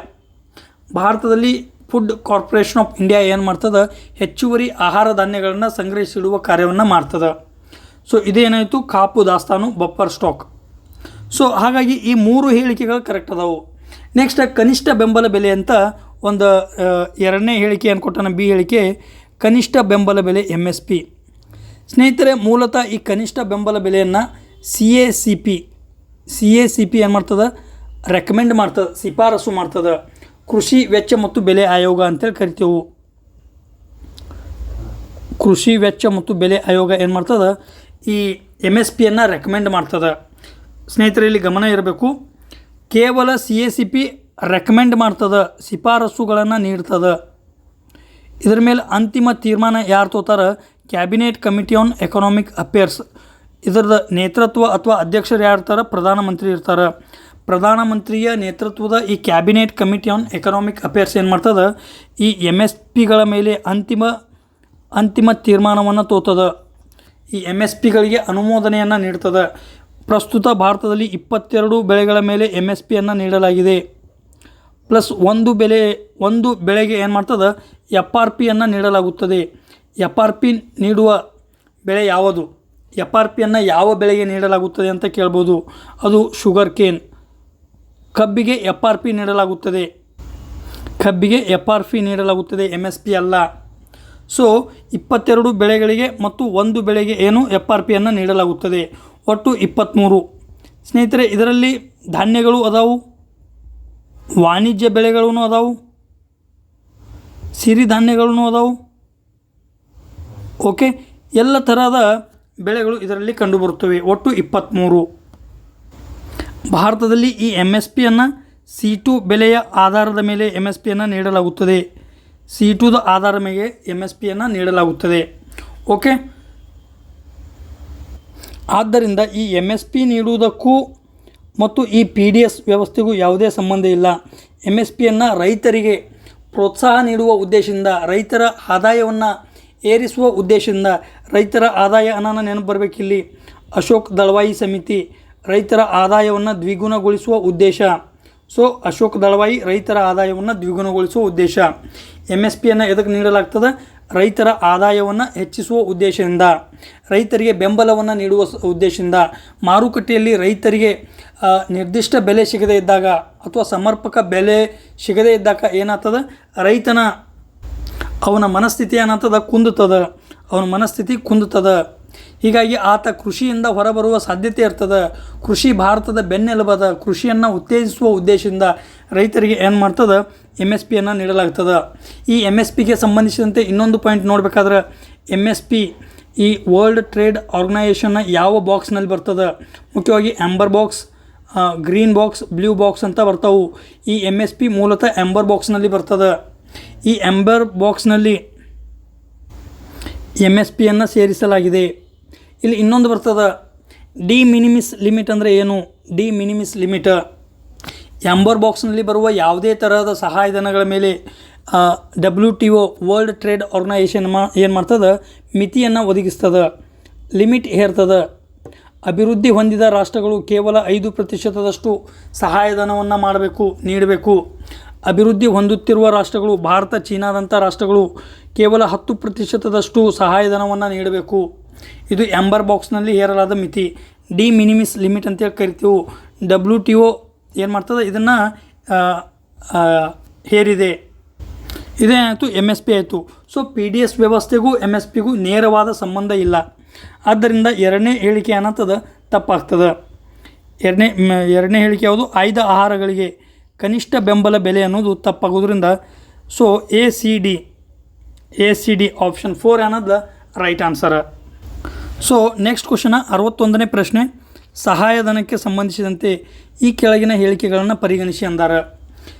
Okay, next ಮೊದಲ ಹೇಳಿಕೆ ಏನದ, ಸಹಾಯಧನಗಳು ರೈತರಿಗೆ HYV ಆಗಲೇ ನೋಡಿದ ಹಾಗೆ high yield varieties of seeds ತಂತ್ರಜ್ಞಾನವನ್ನು ಅಳವಡಿಸಿಕೊಳ್ಳಲು ಪ್ರೋತ್ಸಾಹ ನೀಡುತ್ತದೆ. ನೆಕ್ಸ್ಟ್ ಹೇಳಿಕೆ 2 ಏನು ಹೇಳ್ತದೆ, ಗಣನೀಯ ಮೊತ್ತದ ರಸಗೊಬ್ಬರ ಸಹಾಯಧನವು ರಸಗೊಬ್ಬರ ಕೈಗಾರಿಕೆಗೆ ಕೂಡ ಲಾಭದಾಯಕವಾಗಿದೆ. ಸ್ನೇಹಿತರೆ, ಇಲ್ಲಿ ನೋಡಬೇಕು ನೀವು, ಸಹಾಯಧನ ಸರ್ಕಾರ ಏನು ಮಾಡ್ತದೆ, ರೈತರಿಗೆ ಈ ಗುಣಮಟ್ಟದ ಬೀಜಗಳಾಗಿರ್ಬೋದು ಅಥವಾ ಇನ್ಪುಟ್ಸ್ ಅಂತ ಕರಿತೀವಿ ನಾವು. ಇನ್ಪುಟ್ಸ್ದೊಳಗೆ ಬೀಜ ಆಗಿರ್ಬೋದು, ರಸಗೊಬ್ಬರ ಆಗಿರ್ಬೋದು, ಕೃಷಿ ಯಂತ್ರೋಪಕರಣಗಳಾಗಿರ್ಬೋದು, ಅಥವಾ ಈ ಯಂತ್ರೋಪಕರಣಗಳಲ್ಲಿ ಬಿತ್ತುವುದಿಂದ ಅವು ಇವು ಅಂತೇವಲ್ಲ, ಸಬ್ಸಿಡಿ ರೂಪದಲ್ಲಿ ಸರ್ಕಾರ ಏನು ಮಾಡ್ತದೆ, ರೈತರಿಗೆ ನೀಡ್ತದೆ. ಸೊಸೈಟಿಗಳ ಮೂಲಕ ಆಗಿರ್ಬೋದು ಅಥವಾ ನೇರವಾಗಿ ಆಗಿರ್ಬೋದು. ಉದಾಹರಣೆಗೆ ಈ ಸೋಲಾರ್ ಪಂಪ್ಸ್ಗಳನ್ನು ಕೂಡ ನೀಡಲಾಗ್ತದೆ. ಯಾವ ಯೋಜನೆ ಅನ್ನೋದು ಕಮೆಂಟ್ ಮಾಡಿ ತಿಳಿಸ್ರಿ. ಸೊ ಈ ರೀತಿಯಾಗಿ ಸಹಾಯಧನಗಳು ಏನು ಮಾಡ್ತಾವೆ, ರೈತರಿಗೆ ಹೈ ಈಲ್ಡ್ ವೆರೈಟೀಸ್ ಅಂದರೆ ಉನ್ನತ ದರ್ಜೆಯ ಬೀಜಗಳನ್ನು, ತಂತ್ರಜ್ಞಾನವನ್ನು ಅಳವಡಿಸಿಕೊಳ್ಳಲು ಪ್ರೋತ್ಸಾಹ ನೀಡುತ್ತದೆ. ಸೊ ಮೊದಲ ಹೇಳಿಕೆ ಸರಿಯದ. ಯಾಕಂದರೆ ಸಹಾಯಧನಗಳನ್ನು ನೀಡುವುದರಿಂದ ಏನಾಗ್ತದೆ, ಆ ಒಂದು ವಸ್ತುಗಳ ಬೆಲೆ ಏನಾಗ್ತದೆ, ಕಡಿಮೆ ಆಗ್ತದೆ. ಈಗ ಈ ವಸ್ತು ಉದಾಹರಣೆಗಾಗಿ ಇದು ಡ್ರಿಪ್ ಇರಿಗೇಷನ್ ಅದ. ಡ್ರಿಪ್ ಇರಿಗೇಷನ್ದು 100% 100 ರೂಪೀಸ್ ರೇಟ್ ಅದ. ಸರ್ಕಾರ ಏನು ಮಾಡ್ತದೆ, 40 ರೂಪಾಯಿಯನ್ನು ಸಹಾಯಧನ ಅಂತೇಳಿ ಕೊಡ್ತದೆ. ಸೊ ರೈತಗೆ ಇದು ಕೇವಲ 60 ರೂಪಾಯಿಗೆ ಸಿಗ್ತದೆ. 60 ರೂಪಾಯಿ ಸಿಗ್ತದೆ ಅಂದರೆ ಏನು, ಆ ಒಂದು ವಸ್ತುವಿನ ದರ ಏನಾಗ್ತದೆ, ಕಡಿಮೆ ಆಗ್ತದೆ. ದರ ಕಡಿಮೆ ಆಗೋದ್ರಿಂದ ರೈತರು ಸುಲಭವಾಗಿ ಅಳವಡಿಸಿಕೊಳ್ಳಬಹುದು. ಹಾಗಾಗಿ ಒಂದನೇ ಹೇಳಿಕೆ ಸರಿಯದ. ಗಣನೀಯ ಮೊತ್ತದ ರಸಗೊಬ್ಬರ ಸಹಾಯಧನವು ರಸಗೊಬ್ಬರ ಕೈಗಾರಿಕೆಗೂ ಕೂಡ ಲಾಭದಾಯಕವಾಗಿದೆ. ಮೂಲತಃ ಸ್ನೇಹಿತರೆ, ಆಗಲೇ ಡಿಸ್ಕಸ್ ಮಾಡಿದ ಹಾಗೆ ಯೂರಿಯಾವನ್ನು ನಾವು 80% ಉತ್ಪಾದನೆ ಮಾಡ್ತೇವೆ, 20% ಆಮದುಗಳ ಮೇಲೆ ಅವಲಂಬನೆ ಹೊಂದೆವು. ಈ ಯೂರಿಯಾವನ್ನು ಉತ್ಪಾದನೆ ಮಾಡ್ಲಿಕ್ಕೆ ಏನು ಸರ್ಕಾರಿ ಸ್ವಾಮ್ಯದ ಕಂಪ್ನಿಗಳಾಗಿರ್ಬೋದು ಅಥವಾ ಖಾಸಗಿ ಒಡೆತನದ ಕಂಪ್ನಿಗಳಾಗಿರ್ಬೋದು, ಅವು ಮೂಲತಃ ರೈತರಿಗೆ ನೀಡಬೇಕಾದ್ರೆ ಲಾಸ್ನಲ್ಲಿ ಕಾರ್ಯನಿರ್ವಹಣೆಯನ್ನು ಮಾಡಬೇಕಾಗ್ತದೆ. ಸರ್ಕಾರ ಏನು ಮಾಡ್ತದೆ, ಈ ಒಂದು ಕಾರ್ಖಾನೆಗಳಿಗೆ ಏನು ಮಾಡ್ತದೆ, ಸಹಾಯಧನದ ರೂಪದಲ್ಲಿ ಹಣವನ್ನು ಒದಗಿಸ್ತದೆ. ಈ ರೀತಿಯಾಗಿ ಮಾಡುವುದರಿಂದ ರಸಗೊಬ್ಬರ ಕೈಗಾರಿಕೆಗೂ ಕೂಡ ಲಾಭದಾಯಕ ಆಗ್ತದೆ. ಇದು ಕೂಡ ಹೇಳಿಕೆ ಸರಿಯದ. ಆದರೆ ಪರಸ್ಪರ ಎರಡೂ ಹೇಳಿಕೆಗಳು ಒಂದಕ್ಕೊಂದು ಯಾವುದೇ ಸಂಬಂಧವನ್ನು ಹೊಂದಿಲ್ಲ. ಇದು ಒಂದು ಬ್ಯಾರೆನೇ ಫ್ಯಾಕ್ಟ್ ಅದ, ಇದು ಒಂದು ಬ್ಯಾರೆನೇ ಫ್ಯಾಕ್ಟ್ ಅದ. ಸೊ ಸಂಬಂಧಿಸಿಲ್ಲ ಎರಡನೇ ಆಪ್ಷನ್ ಏನಲ್ಲ, ಇದು ಸರಿಯದ. ಸ್ನೇಹಿತರೆ, ಸಹಾಯಧನ ಸಬ್ಸಿಡಿ ಅಂದರೆ ಏನು? ಮೂಲತಃ ಯಾವುದೇ ಒಂದು ವಸ್ತು ಆಗಿರ್ಬೋದು, ಸೇವೆ ಆಗಿರ್ಬೋದು, ರೈತ ಅಥವಾ ಇನ್ಯಾವುದೇ ವರ್ಗಕ್ಕೆ ಅಧಿಕ ದರದಲ್ಲಿ ಸಿಗ್ತಿತ್ತಂದ್ರೆ, ಅದು ದೇಶಕ್ಕೆ ಅಗತ್ಯ ಒಂದು ಸೇವೆ ಆಗಿತ್ತಂದ್ರೆ, ಉದಾಹರಣೆಗಾಗಿ ಕೃಷಿ ಅನ್ನೋದ ದೇಶದ ಬೆನ್ನೆಲುಬು. ಸುಮಾರು 50% ಭಾರತದ ಜನಸಂಖ್ಯೆ ಏನಲ್ಲ ಕೃಷಿಯ ಮೇಲೆ ಅವಲಂಬನೆಯನ್ನು ಸಾಧಿಸಿದೆ. ಇಂತಹ ರೈತರಿಗೆ ಏನು ಬೆಂಬಲವನ್ನು ನೀಡುವ ಉದ್ದೇಶದಿಂದ ಏನು ಮಾಡ್ತದೆ, ಸಹಾಯಧನವನ್ನು ಸರ್ಕಾರ ನೀಡ್ತದೆ. ಅದು ಮೂಲತಃ ಆಹಾರ ಆಗಿರ್ಬೋದು, ಫ್ಯೂಯಲ್ ಇಂಧನ ಆಗಿರ್ಬೋದು, ರಸಗೊಬ್ಬರ ಫರ್ಟಿಲೈಸರ್ ಆಗಿರ್ಬೋದು, ಈ 3 ವಿಧದಲ್ಲಿ ಏನು ಮಾಡ್ತದೆ, ನೇರವಾಗಿ ಸಹಾಯಧನವನ್ನು ನೀಡ್ತದೆ. ಇದು ನೇರವಾಗಿ ಡೈರೆಕ್ಟ್ ಸಬ್ಸಿಡಿ ಅಂತೇಳಿ ಕರಿತೇವೆ. ಇನ್ಡೈರೆಕ್ಟ್ ಸಬ್ಸಿಡಿ ಅಂತ ಬರ್ತಾವೆ. ಪರೋಕ್ಷ ಸಬ್ಸಿಡಿಗಳು ವಿದ್ಯುತ್ತಿನಲ್ಲಿ ಏನು ರೈತರಿಗೆ ಕಡಿಮೆ ದರದಲ್ಲಿ ವಿದ್ಯುತ್ತನ್ನು ನೀಡುವುದು. ಉದಾಹರಣೆಗೆ ಕೆಲವೊಂದು ರಾಜ್ಯಗಳಲ್ಲಿ ಉಚಿತ ಕರೆಂಟನ್ನು ನೀಡಲಾಗ್ತದೆ, ಇದು ವಿದ್ಯುತ್ ಆಯಿತು. ನೆಕ್ಸ್ಟ್ ನೀರು, ನದಿ ಆಗಿರ್ಬೋದು, ಕೆರೆ ಆಗಿರ್ಬೋದು ಇತ್ಯಾದಿಗಳಿಂದ ನೀರೆತ್ತಲು ಅವಕಾಶವನ್ನು ಮಾಡಿಕೊಡುವುದು, ಕೆನಲ್ಗಳ ಮೂಲಕ ನೀರನ್ನು ಉಚಿತವಾಗಿ ನೀಡುವುದು, ಇದು ಕೂಡ ಏನಲ್ಲ ಸಹಾಯಧನನೇ, ಆದರೆ ಇನ್ಡೈರೆಕ್ಟ್ ಸಬ್ಸಿಡಿ ಅಂತೇಳಿ ಕರಿತೇವೆ. ಸ್ನೇಹಿತರೆ, ಇದು ದೇಶದ ಒಟ್ಟು ರಾಜಸ್ವ ವೆಚ್ಚದಲ್ಲಿ ಈ ಸಹಾಯಧನದ ಪ್ರಮಾಣ ಏನಲ್ಲ ಅತಿ ಅದ. ಸೊ ಇದರಲ್ಲಿ ಕ್ರೊನಾಲಜಿ ಅಂತ ಕೇಳ್ಬೋದು. ಯಾವ ವಿಷಯಕ್ಕೆ ನಾವು ಅಧಿಕ ಸಹಾಯಧನವನ್ನು ನೀಡ್ತೇವೆ ಅಂದ್ರೆ, ಅದು ಮೊದಲು ಆಹಾರ, ಮತ್ತು ನೆಕ್ಸ್ಟ್ ಇಂಧನ, ನೆಕ್ಸ್ಟ್ ರಸಗೊಬ್ಬರ, ಈ 3ಕ್ಕೆ ಏನದ ಅಧಿಕ ಪ್ರಮಾಣದಲ್ಲಿ ಸರ್ಕಾರ ರಾಜಸ್ವ ವೆಚ್ಚವನ್ನು ಮಾಡ್ತದೆ. ಓಕೆ, ಇದು 61ನೇ ಪ್ರಶ್ನೆ. ನೆಕ್ಸ್ಟ್ 62ನೇ ಪ್ರಶ್ನೆ, ಗ್ರಾಮೀಣ ಪ್ರದೇಶಗಳಿಗೆ ನಗರ ಸೌಲಭ್ಯ ನೀಡಿಕೆ ಯೋಜನೆ 2004 ಪೂರಾ ಯೋಜನೆ. ಸ್ನೇಹಿತರೆ, ಈ ಪ್ರಶ್ನೆ ನೇರವಾಗಿ 2ನೇ ಸಲ ರಿಪೀಟ್ ಆಗ್ಲತ್ತದ. 2ನೇ ಸಲ ರಿಪೀಟೆಡ್ ಕ್ವಶನ್ ಇದು. ಈ ಯೋಜನೆಗೆ ಸಂಬಂಧಿಸಿದಂತೆ ಕೆಳಗಿನ ಹೇಳಿಕೆಗಳನ್ನು ಪರಿಗಣಿಸಿ ಮತ್ತು ಸರಿಯಾದ ಉತ್ತರವನ್ನು ಸಂಕೇತಗಳ ಮೂಲಕ ಗುರುತಿಸಿ. ಮೂಲತಃ ಇದು APJ ಅಬ್ದುಲ್ ಕಲಾಂ ಅವರು ಪುರಾ ಯೋಜನೆಯ ದೃಷ್ಟಿಕೋನವನ್ನು ಸ್ಪಷ್ಟವಾಗಿ ವಿವರಿಸಿದರು. ಎಸ್, ಈ ಪುರಾ ಯೋಜನೆ ಯಾರಿಗೆ ಸಂಬಂಧಪಟ್ಟದಂದ್ರೆ ಅದು APJ Abdul Kalam. Okay, next, ಈ ಯೋಜನೆಯ ಮುಖ್ಯ ಉದ್ದೇಶ ಗ್ರಾಮೀಣ ಮತ್ತು ನಗರಗಳ ನಡುವೆ ಅಗಾಧ ಅಂತರವನ್ನು ತಗ್ಗಿಸುವುದು. ಸ್ನೇಹಿತರೆ, ಇಲ್ಲಿ ಇನ್ನೊಂದು ಗಮನಿಸಬೇಕು ನೀವು, ಇದು ಸತತ 3ನೇ ಪ್ರಶ್ನೆ. ಯೋಜನೆಗಳ ಮೇಲೆ, ಸ್ಕೀಮ್ಸ್ಗಳ ಮೇಲೆ ಎಷ್ಟು ಕ್ವಶನ್ ಬರ್ತಾವೆ ನೋಡ್ರಿ. ಸ್ಕೀಮ್ಸ್ಗಳನ್ನು ಡೀಟೇಲಾಗಿ ವಿವರವಾಗಿ ನೋಡುವುದು ಅವಶ್ಯಕ. ಅವುಗಳ ಉದ್ದೇಶ, ಯಾವ ಸಚಿವಾಲಯದ ಅಡಿ ಬರ್ತದೆ, ಸೆಂಟ್ರಲಿ ಸ್ಪಾನ್ಸರ್ಡ್ ಸ್ಕೀಮ್ ಅದು, ಸೆಂಟ್ರಲ್ ಸೆಕ್ಟರ್ ಸ್ಕೀಮ್ ಅದು, ಹಣಕಾಸಿನ ಅನುದಾನ ಯಾವ ರೀತಿಯಾಗಿ ಹಂಚಿಕೆ ಆಗ್ಯದ, ಕೇಂದ್ರದ ಪಾಲು ಎಷ್ಟದ, ರಾಜ್ಯದ ಪಾಲು ಎಷ್ಟದ, ಈ ರೀತಿಯಾಗಿ ನೋಡ್ಕೋಬೇಕು. ನೆಕ್ಸ್ಟ್ 3ನೇ ಹೇಳಿಕೆ, ಈ ಯೋಜನೆಯನ್ನು ದಿನಾಂಕ 1/3/2004 ಜಾರಿಗೆ ತರಲಾಯಿತು. ನೆಕ್ಸ್ಟ್, ಈ ಯೋಜನೆಯ ಜಾರಿಯಾದ ನಂತರ ಗ್ರಾಮೀಣ ಭಾಗದಿಂದ ನಗರಕ್ಕೆ ವಲಸೆ ಪ್ರಮಾಣ ಕಡಿಮೆ ಆಯಿತು ಅಂತ ಕೊಟ್ಟಾನ. ಇದು ರಿಸಲ್ಟ್ ಅದ. ಮೂಲತಃ ಸ್ನೇಹಿತರೆ, 1ನೇ ಹೇಳಿಕೆ ಸರಿಯದ. ಇದನ್ನು APJ ಅಬ್ದುಲ್ ಕಲಾಂ ಅವರ ದೃಷ್ಟಿಕೋನವನ್ನು ವಿವರಣೆ ಮಾಡ್ತದೆ.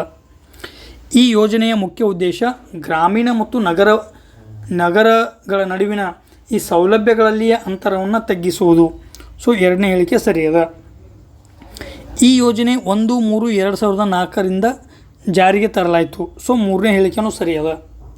4ನೇ ಹೇಳಿಕೆ ಏನು ಹೇಳ್ತದೆ, ಮೂಲತಃ ಇದನ್ನು ಗ್ರಾಮೀಣ ಭಾಗದಿಂದ ನಗರ ಪ್ರದೇಶಗಳ ಕಡೆಗೆ ಏನು ವಲಸೆ ಹೋಗ್ತಾರಲ್ಲ, ಆ ವಲಸೆಯನ್ನು ಕಡಿಮೆ ಮಾಡುವ ಉದ್ದೇಶದಿಂದ ತರಲಾಗಿತ್ತು. ಆದರೆ ಇದು ಕಂಪ್ಲೀಟ್ಲಿ ಫೇಲ್ಯೂರ್ ಆಯಿತು. ಈ ವಲಸೆ ಪ್ರಮಾಣವನ್ನು ಕಡಿಮೆ ಮಾಡಲು ವಿಫಲವಾಯಿತು. ಆದ್ದರಿಂದ ಇದು ಏನಾಗ್ತದ, ತಪ್ತದ. ಎ ಬಿ ಸಿ ಆಪ್ಷನ್ 3 ಅನ್ನೋದಲ್ಲ ಕರೆಕ್ಟ್ ಅದ. 4ನೇದೇನು, ಈ ಪ್ರಮಾಣವನ್ನು ಕಡಿಮೆ ಮಾಡಲು ವಿಫಲವಾದ ಕಾರಣ ಏನು ಮಾಡ್ತು, ಇದನ್ನು ಕನ್ಸಿಡರ್ ಮಾಡಲ್ಲ. ಮುಂದೆ ಏನು ಮಾಡ್ತಾರೆ, ಈ ಯೋಜನೆ ವಿಫಲವಾದ ಕಾರಣದಿಂದ ಏನು ಮಾಡ್ತಾರೆ, 2016ರಲ್ಲಿ ಕೇಂದ್ರ ಸರ್ಕಾರ ಇದೇ ಯೋಜನೆಯನ್ನು ಶ್ಯಾಮಾಪ್ರಸಾದ್ ಮುಖರ್ಜಿ ರೂರ್ಬನ್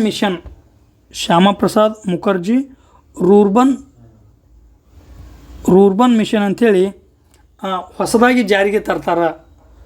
ಇದನ್ನು ಏನು ಮಾಡ್ತಾರೆ, ಹೊಸದಾಗಿ ಜಾರಿಗೆ ತರ್ತಾರೆ. ಅದಕ್ಕೆ ABC ಮಾತ್ರ ಸರಿಯಾಗಿವೆ ಅನ್ನೋದು ಉತ್ತರ. ನೆಕ್ಸ್ಟ್ ಸ್ನೇಹಿತರೆ ನೆಕ್ಸ್ಟ್ 62ನೇ ಪ್ರಶ್ನೆಯಿಂದ 75ನೇ ಪ್ರಶ್ನೆವರೆಗೆ ಮೆಂಟಲ್ ಅಬಿಲಿಟಿ ಇರ್ತಾವೆ. ಆ ಮೆಂಟಲ್ ಅಬಿಲಿಟಿಯನ್ನು ಬಿಡಿಸುವ ಮೂಲಕ ನೀವು ಪರ್ಫೆಕ್ಟಾಗಿ ಯಾವ ವಿಭಾಗದಿಂದ ಪ್ರಶ್ನೆಗಳು ಬರ್ತಾವೆ ಅನ್ನೋದನ್ನು ನೋಡಿರಿ. ಈಗ ನೆಕ್ಸ್ಟ್ 76ನೇ ಪ್ರಶ್ನೆ, ಕೆಳಗಿನ ಹೇಳಿಕೆಗಳನ್ನು ಗಮನಿಸಿ. ಸಾಬೂನು ಗಡುಸು ನೀರಿನಲ್ಲಿ ಕೆಲಸ ಮಾಡುವುದಿಲ್ಲ. ಸಾಬೂನುಗಳನ್ನು ಎಥಿನಾಲ್ನಲ್ಲಿ ವಿಲೀನಗೊಳಿಸಿ ಪಾರದರ್ಶಕ ಸಾಬೂನುಗಳನ್ನು ಮಾಡಲಾಗುವುದು. ಸ್ನೇಹಿತರೆ ಎರಡೂ ಹೇಳಿಕೆಗಳು ಸರಿಯಾದವು. ಎರಡೂ ಹೇಳಿಕೆ ಸರಿಯಾದವು. ಮೂಲತಃ ಸಾಬೂನು ಎಂದರೇನು? ಸಾಬೂನಿನ ಮೇಲೆ ಇತ್ತೀಚೆಗೆ ಭಾಳ ಪ್ರಶ್ನೆಗಳಾಗ್ತಾವೆ. ಸೋಪಾನಿಫಿಕೇಷನ್ ಅಂತೇಳಿ ನಾವು ಕರಿತೀವಿ. ಯಾವ ಯಾವ ಆಕ್ಸೈಡ್ಗಳು ಇರ್ತಾವೆ ಅನ್ನೋದು ಕಮೆಂಟ್ ಮಾಡಿ ತಿಳಿಸ್ರಿ. ಓಕೆ, ಕಮೆಂಟ್ ಮಾಡಿ ತಿಳಿಸ್ರಿ ಅಂತ ಹೇಳುವ ಉದ್ದೇಶ ಇಷ್ಟೇ. ಆ್ಯಕ್ಟಿವ್ ಲರ್ನಿಂಗ್ ಬೇಕು. ಆ್ಯಕ್ಟಿವ್ ಲರ್ನಿಂಗ್ ಬೇಕು. ನಾವೊಂದು ಕೇಳೋದು ನೀವೊಂದು ಹೇಳೋದು, ಸಕ್ರಿಯವಾಗಿ ಭಾಗವಹಿಸುವ ಮೂಲಕ ಏನಾಗ್ತದೆ, ಈ ರೀತಿಯಾಗಿ ನೀವು ಸರ್ಚ್ ಮಾಡಿ ನೋಡಿದ್ದೆ ಆದರೆ ಇದು ದೀರ್ಘಾವಧಿಯವರೆಗೆ ನಿಮ್ಗೆ ಲಕ್ಷ್ಯದಾಗಿರ್ತದೆ. ಅದಕ್ಕೆ ಕಮೆಂಟ್ ಮಾಡಿ ತಿಳಿಸ್ರಿ ಅನ್ನೋದು. ಇಲ್ಲಿ ಇದ್ರ ಬಿಟ್ಟು ಯಾವುದೇ ಬೇರೆ ಉದ್ದೇಶ ಇಲ್ಲ.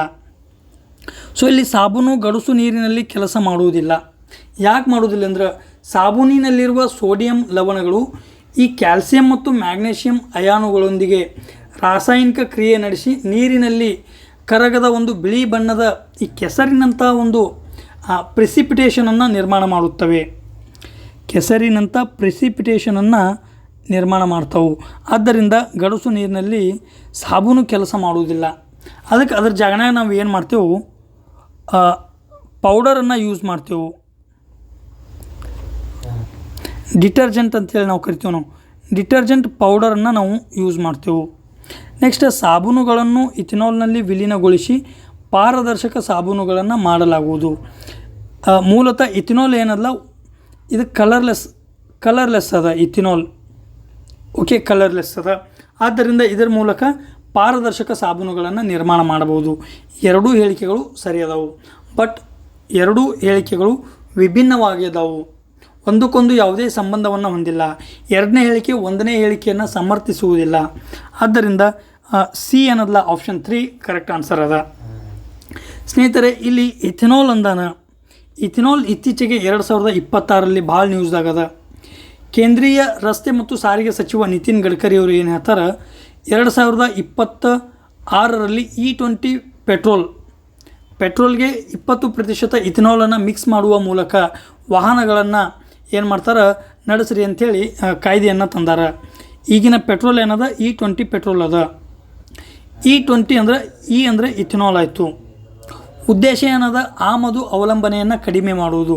ಆದ್ದರಿಂದ ಈ ಪೆಟ್ರೋಲಿಯಂನಲ್ಲಿ 20%ದಷ್ಟು ಇಥಿನಾಲನ್ನು ಸೇರಿಸುವುದು. ಇಥಿನಾಲ್ ಮುಖ್ಯವಾಗಿ ಮೆಕ್ಕೆಜೋಳ ಆಗಿರ್ಬೋದು, ಕಬ್ಬು ಆಗಿರ್ಬೋದು, ಭತ್ತ ಅಥವಾ ಗೋಧಿಯ ಹುಲ್ಲು ಆಗಿರ್ಬೋದು, ಈ ರೀತಿಯ ವಸ್ತುಗಳಿಂದ ತಯಾರಿಸಲಾಗುತ್ತದೆ. ಮುಖ್ಯವಾಗಿ ಇಥಿನಾಲ್ನಲ್ಲಿ 4 ಪೀಳಿಗೆಗಳು ಅಥವಾ ಜನ್ರೇಷನ್ ಬರ್ತಾವೆ. 4 ಹಂತದಲ್ಲಿ ಈ ಇಥಿನಾಲನ್ನು ತಯಾರು ಮಾಡ್ಬೋದು. ಮೊದಲನೇದು ಆಹಾರ ಬೆಳೆಗಳು. ಈಗ ನೋಡಿದೆವು ಮೆಕ್ಕೆಜೋಳ ಆಹಾರದ ಬೆಳೆ ಅದ. ಮನುಷ್ಯರು ತಿಂತಾರೆ ಮತ್ತು ಮೇವುಗಳಿಗಾಗಿ ಇದು ಮಾಡ್ತೇವೆ. ಎಷ್ಟೋ ಪ್ರಾಡಕ್ಟ್ಸ್ಗಳನ್ನು ಈ ಮೆಕ್ಕೆಜೋಳದಿಂದ ಉತ್ಪಾದನೆ ಮಾಡಲಾಗುತ್ತದೆ. ಶುಗರ್ ಕೇನ್, ಕಬ್ಬು ಆಗಿರ್ಬೋದು, ಸಕ್ಕರೆಗಳಿಂದ ಮಾಡಲಾಗ್ತದೆ. ಭತ್ತ ಅಥವಾ ಈ ಜೋಳ ಇವುಗಳಿಂದ ಏನು ಮಾಡ್ತಾರೆ, ಎಥೆನಾಲನ್ನು ಇದು ಮಾಡ್ತಾರೆ, ಉತ್ಪಾದನೆ ಮಾಡಲಾಗ್ತದೆ. ಇದು ಫಸ್ಟ್ ಜನ್ರೇಷನ್ ಆಯಿತು. ನೆಕ್ಸ್ಟ್ ಸೆಕೆಂಡ್ ಜನ್ರೇಷನ್ ಏನು, ಆಹಾರ ಧಾನ್ಯಗಳನ್ನು ಹೊರತುಪಡಿಸಿ ಇತರ ಈ ವಸ್ತುಗಳಿಂದ ಎಥೆನಾಲನ್ನು ತಯಾರಿಸುವುದು. ಉದಾಹರಣೆಗಾಗಿ ಭತ್ತದ ಹುಲ್ಲು, ಗೋಧಿ ಹುಲ್ಲು ಇತ್ಯಾದಿಗಳಿಂದ ಏನು ಮಾಡೋದು, ಇಥೆನಾಲನ್ನು ನಿರ್ಮಾಣ ಮಾಡುವುದು. ಇದು ಸೆಕೆಂಡ್ ಜನ್ರೇಷನ್, ಎರಡನೇ ಪೀಳಿಗೆ ಇಥೆನಾಲ್ ನಿರ್ಮಾಣ. ನೆಕ್ಸ್ಟ್ ಥರ್ಡ್ ಜನ್ರೇಷನಲ್ಲಿ ಪಾಚಿ ಅಂತ ಕರಿತೀವಿ, ಅಥವಾ ಹಾವಸೆ ಅನ್ಬೋದು. ಹಾವಸೆಯ ಮೂಲಕ ಇಥೆನಾಲನ್ನು ನಿರ್ಮಾಣ ಮಾಡೋದು. Next fourth generation genetically modified organisms ಅಥವಾ ಜೆನೆಟಿಕಲಿ ಮಾಡಿಫೈಡ್ ಕ್ರಾಪ್ಸ್ ಇತ್ಯಾದಿಗಳ ಮೂಲಕ ಏನು ಮಾಡೋದು, ಇಥೆನಾಲನ್ನು ನಿರ್ಮಾಣ ಮಾಡೋದು. ನೇರವಾಗಿ ಈ ಟೈಪ್ ಪ್ರಶ್ನೆಗಳನ್ನು ಬರ್ಬೋದು. ಪಾಚಿ ಅಥವಾ ಹಾವಸೆಗಳಿಂದ ನಿರ್ಮಾಣ ಮಾಡುವ ಇಥೆನಾಲ್ ಯಾವ ಜನ್ರೇಷನ್ಗೆ ಸಂಬಂಧಪಟ್ಟಿದೆ, ಅದು ಥರ್ಡ್ ಜನ್ರೇಷನ್. ಓಕೆ, ಇಥೆನಾಲ್ ಗೊತ್ತಾಯಿತು. ಇಥೆನಾಲ್ ಪ್ರಸ್ತುತ E20 ಜಾರಿಯಲ್ಲಿ ಅದ. ಓಕೆ, ಇದು 76ನೇ ಪ್ರಶ್ನೆ. ಸೊ ನೆಕ್ಸ್ಟ್ 77ನೇ ಪ್ರಶ್ನೆ. 77ನೇ ಪ್ರಶ್ನೆ, ರಸಗೊಬ್ಬರಗಳು ಅತಿಯಾದ ಹ್ಯೂಮಸನ್ನು ಮಣ್ಣಿಗೆ ಒದಗಿಸುತ್ತವೆ. ಎರಡನೇ ಹೇಳಿಕೆ, ಸಾಪೇಕ್ಷವಾಗಿ ಸಾವಯವ ಗೊಬ್ಬರವು ಸಸ್ಯ ಪೋಷಕಗಳನ್ನು ಕಡಿಮೆ ಪ್ರಮಾಣದಲ್ಲಿ ಹೊಂದಿದೆ. ಈ ಮೇಲಿನ ಎರಡೂ ಹೇಳಿಕೆಗಳನ್ನು ಗಮನಿಸಿ ಸರಿಯಾದ ಉತ್ತರವನ್ನು ಆಯ್ಕೆ ಮಾಡಿ ಅಂದಾನ. ಸ್ನೇಹಿತರೆ, ಇಲ್ಲಿ ರಸಗೊಬ್ಬರ ಸಾಮಾನ್ಯವಾಗಿ ಕೆಮಿಕಲ್ ಫರ್ಟಿಲೈಸರ್ಸ್, ಮುಖ್ಯವಾಗಿ ಇವು ministry of chemicals and fertilisers ಅಡಿ ಕೆಲಸ ಮಾಡ್ತವೆ. ರಾಸಾಯನಿಕ ಮತ್ತು ರಸಗೊಬ್ಬರಗಳ ಸಚಿವಾಲಯದ ಅಡಿ ರಸಗೊಬ್ಬರಗಳಲ್ಲಿ ಮುಖ್ಯವಾಗಿ NPK ಬರ್ತಾವ ಅಂತ ನೋಡಿದೆವು. ಆದರೆ ಇಲ್ಲಿ ಹ್ಯೂಮಸ್ ಅಂತ ಕೊಟ್ಟಾನ. ಹ್ಯೂಮಸ್ ಮುಖ್ಯವಾಗಿ ಸಾವಯವ ಅಂಶಗಳಿಂದ ದೊರೀತದ. ಅದು ಪ್ರಾಣಿ ಮತ್ತು ವನಸ್ಪತಿಗಳ ಅವಶೇಷಗಳಾಗಿರ್ಬೋದು ಅಥವಾ ಬೆಳೆಗಳ ಕೂಳು ಆಗಿರ್ಬೋದು, ಕೂಳೆ ಅಂತ ಏನು ಕರಿತೇವೆ, ಅದರಿಂದ ಹ್ಯೂಮಸ್ ದೊರೀತದ. ಮೊದಲ ಹೇಳಿಕೆ ತಪ್ಪದ. ಸಾಪೇಕ್ಷವಾಗಿ ಸಾವಯವ ಗೊಬ್ಬರವು ಸಸ್ಯ ಪೋಷಕಗಳನ್ನು ಕಡಿಮೆ ಪ್ರಮಾಣದಲ್ಲಿ ಹೊಂದಿದೆ. ಇದು ಸಹಿತ ಏನದ ತಪ್ಪ ಸ್ನೇಹಿತರೆ. ಸಾವಯವ ಗೊಬ್ಬರ ಏನಲ್ಲ, ಸಸ್ಯ ಪೋಷಕಗಳನ್ನು ಅತಿ ಹೆಚ್ಚಿನ ಪ್ರಮಾಣದಲ್ಲಿ ಹೊಂದಿರುತ್ತವೆ.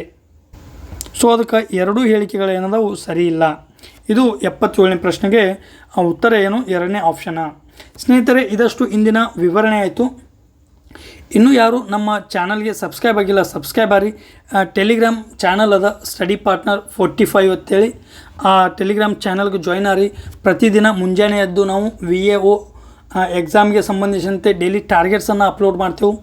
ಆ ಡೈಲಿ ಟಾರ್ಗೆಟ್ಸನ್ನು ನೋಡಿ ಆ ದಿನದ್ದು ಎಷ್ಟು ಟಾರ್ಗೆಟ್ ಅದಲ್ಲ ಅಷ್ಟು ಓದ್ಲಿಕ್ಕೆ ಟ್ರೈ ಮಾಡಿರಿ.